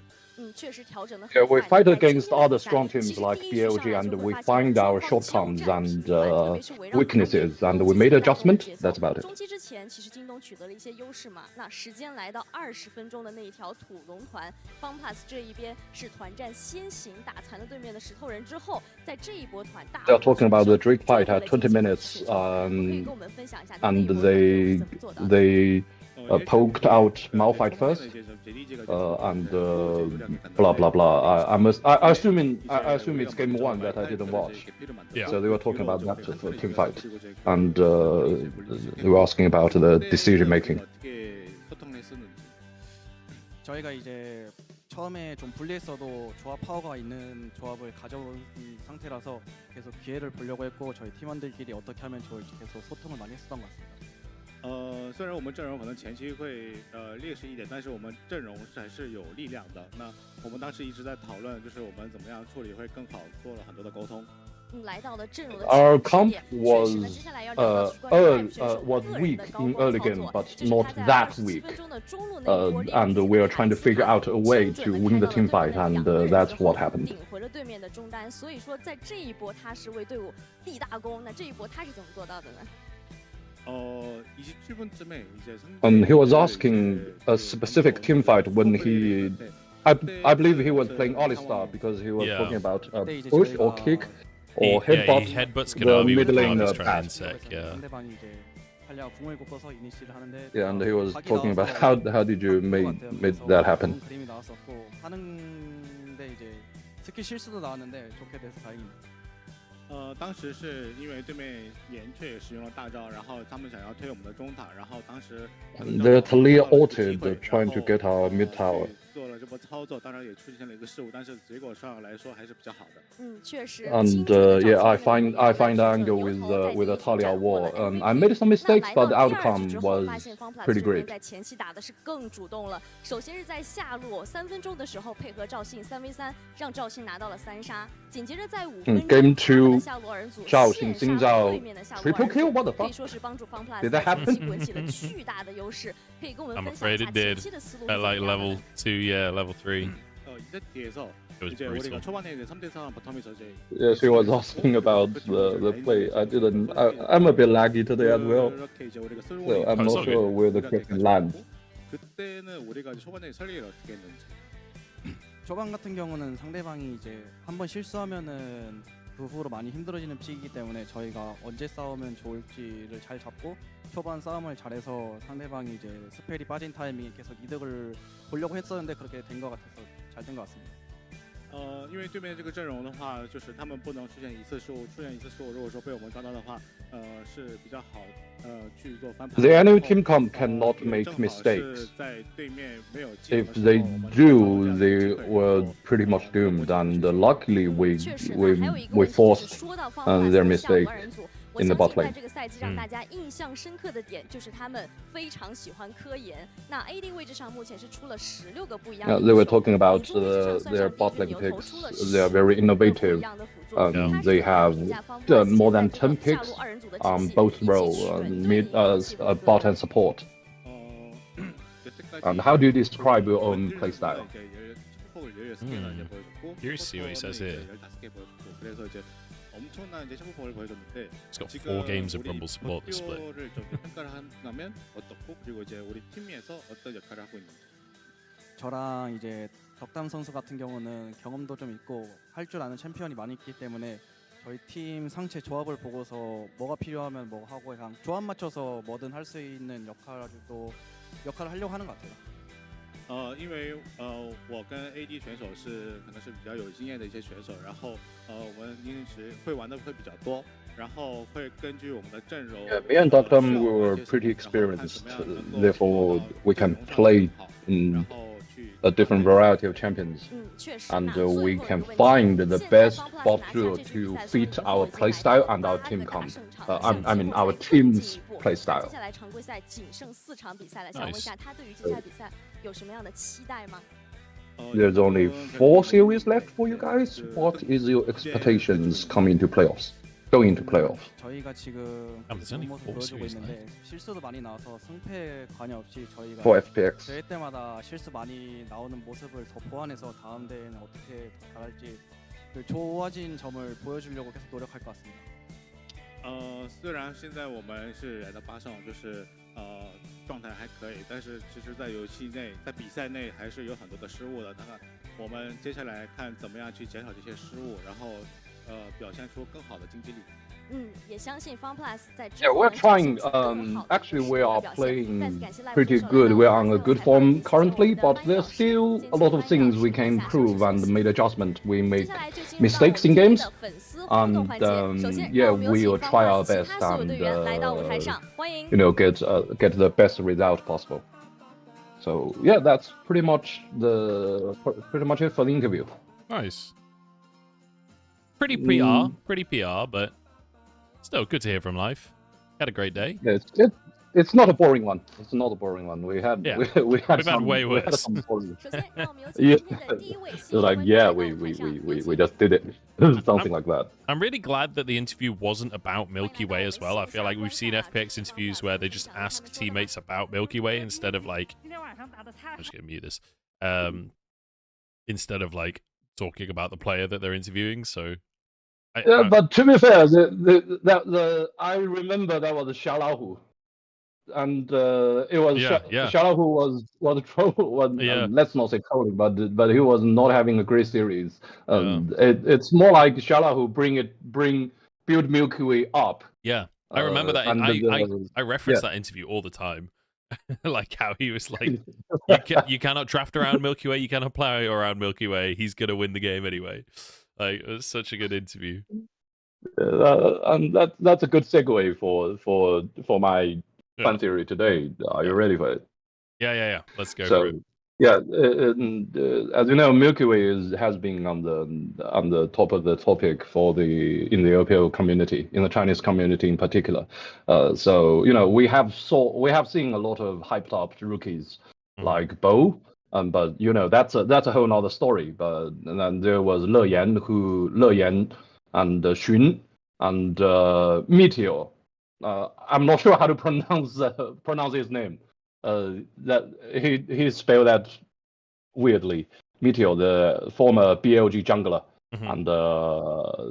and Knight as well. People don't think Knight has accomplished enough for compared to the fan expectations. Yeah. So the theory is a player is only as good as when he is targeted. For example, how it goes like this: if a player can carry, a good player can carry. We know that. But if we trying to play around it, the enemy trying to play around the player, and the enemy trying to ban his or her the champions out, and he become a liability, or he cannot do as good, then he is not. He is overhyped. Let's basically say that. Because a carrying player like Faker, it took EDG in 2015. It took EDG a whole draft and the set of game plan to target his one champion. And finally Faker falls. Quotation mark of Faker falls. But for other players, like Xiaolahu had a pretty good debut on FPX as a sub for Nuguri. He played the Jace and a lot of carry champions, but as soon as a jungler go into his lane, he started dying left and right. And there are some other players as well. A good player like Doombi or Rookie or Prime Tian and Ning and Jackie Love. All those good players, they are not afraid, or their level of play didn't digress that much when they are being targeted. So some people think Milky Way, they didn't say he's overhyped, but people are saying he's too early to be hyped up. Yeah, it's like the BLG series. I watched that. It was painful. It was painful. He tried, but you can see the flaw. If you can call it a flaw, is he trying to do too much when his team is not necessarily in that horrible of a position. Or it's probably he has better judgment than us. We don't know about it, but that's how people see some newcomers. And when meta shifts and other things happen, we see talented rookies come and go. iBoy to name some others. So it's not as hype in the West for our boy Milky Man. Milky Man. So, Milkman. What do you think about this theory? Yeah, I mean, I do agree to some extent. The one thing I will say for Milky Way, the reason I'm more hyped on Milky Way than I have been on other exciting rookies is that with Milky Way, he's also shot calling, and he's also he has been targeted a bit by other teams, and obviously BLG kind of took him apart a bit. So there's still I definitely agree that we need to see more footage. We need to see him in best of fives and see it might just be like OMG in previous years where they just get target banned and fall apart. But I do think don't have to say that, bro. It's the way it is. It's the way it is. They're the best example. But I do think that the fact that he's shot calling, and based on the interviews we've heard, like the Xiaolahu interview, it feels like he's a leader within this team as well. I think the shot calling and leadership are intangibles that are extremely valuable and hard to replicate. So the fact that he's also a good player on top of being a leader and a shot caller, I think that this is the beginning of a long story for Milky Way. I think he is going to be a great player. So I definitely agree that he's not in GOAT territory anywhere near yet, right? Because he's only in his first split. He's not even won anything. But I still think that he's a prospect that people should be excited about based on what we've seen so far. I think it's different than just being a mechanically good rookie. I think it's more than that right now. Yeah. And I'm so glad you brought up the short calling aspect, because that's lines perfectly with the second theory I'm presenting you. Is shot calling is a overrated quality for a player in a good team. It's a good quality for a player in a bad team or a mediocre team, but they can improve a lot. But in a good team or an ideal team, when players knows what they are doing and know the macro and the game plan, and actually the decision making is not up to the decision making in general, it's not like skill shots or the micro things, but the shot calling in general is not up to 1 or 2%, or should I say, it's not as distinctive. It's not as distinctive among the top players, because what backs it up is people listen to the voice comms. One player is being the outlier is Faker, obviously. He's the outlier. He does everything. But some other example like the Invictus Gaming in 2018, that's what people always brought up. They don't talk. They don't say anything useful at all. The Shy didn't really barely say he's coming, he's flanking. They just went with the flow. And the same with Damwon. We thought Burial was a short caller, but surprisingly he didn't say. He said a lot, but not as much as people like to believe. Right. And some other things like the Prime EDG as well. So when people are talking about short callers, it's like, yeah, we don't have anything to compliment him, so probably he's experienced and he's a good short caller. So yeah, that's what people said. Short calling is kind of an overrated quality for a player. On the one hand, especially in a good team. Yeah, I see where they're coming from. I do get that, but at the same time, I think that's very short-sighted, and I think that there are examples of teams that have succeeded without a distinctive shot caller, but there's also a lot of teams that have succeeded with very distinct shot callers. Look at Samsung White, right? Samsung White is the best example of Mata kind of doing the Faker thing of masterminding the team, right? And there's a lot of teams historically that have done similar things. So while I agree that there are examples of shot calling not being needed, I also think there are a lot of teams where shot calling is very clearly very important for a team.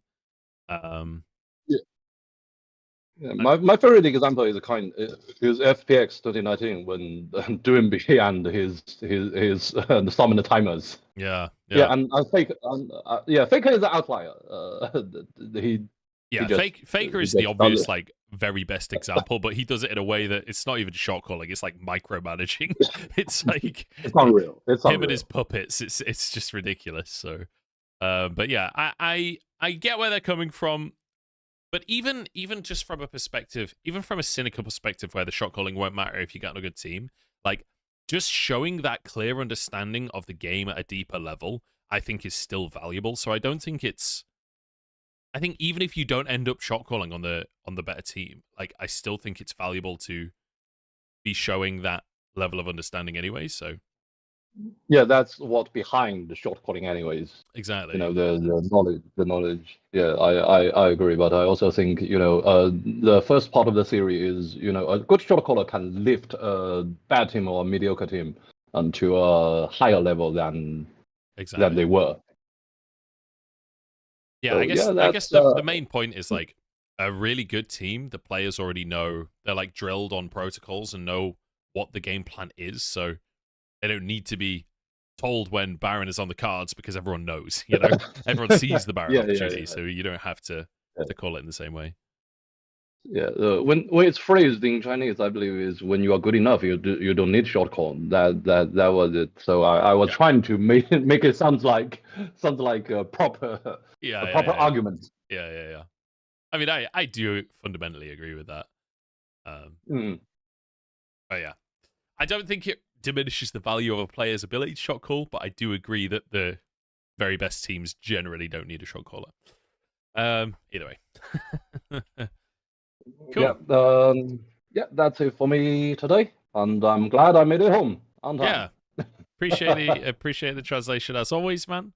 Glad you could make it for the second, because this was the interview that we're really interested in anyway, to be honest. So, yeah, yeah. I wasn't that. Who did the interview on OMG? If it's an Andrew interview, I missed it. That could be a good one. Andrew is he has a very good education compared to most LPL players. So he always say very insightful and sometimes good to understand and some inspiring thing. So yeah, I probably check it later. Yeah, have a look. We didn't catch it on the stream just because it was 2 different arenas, so we just swapped stream after the game. But okay, so I didn't even see who it was. All right. Well, that is going to wrap us up, guys. Jess, thank you once again for the translations and for the fan theories. It's much appreciated. It's fantastic to have you on the stream. And everyone at home, thanks for watching. Appreciate it. And we'll be back tomorrow morning, first thing. Plenty more games coming. I think it's a 9 a.m. start again tomorrow. Yeah. 9 a.m. start. In fact, it's... Yeah, for the co-streams, it's two series each day, every day. Yeah. Cool. Thanks very much for watching, guys. And I'll catch you later.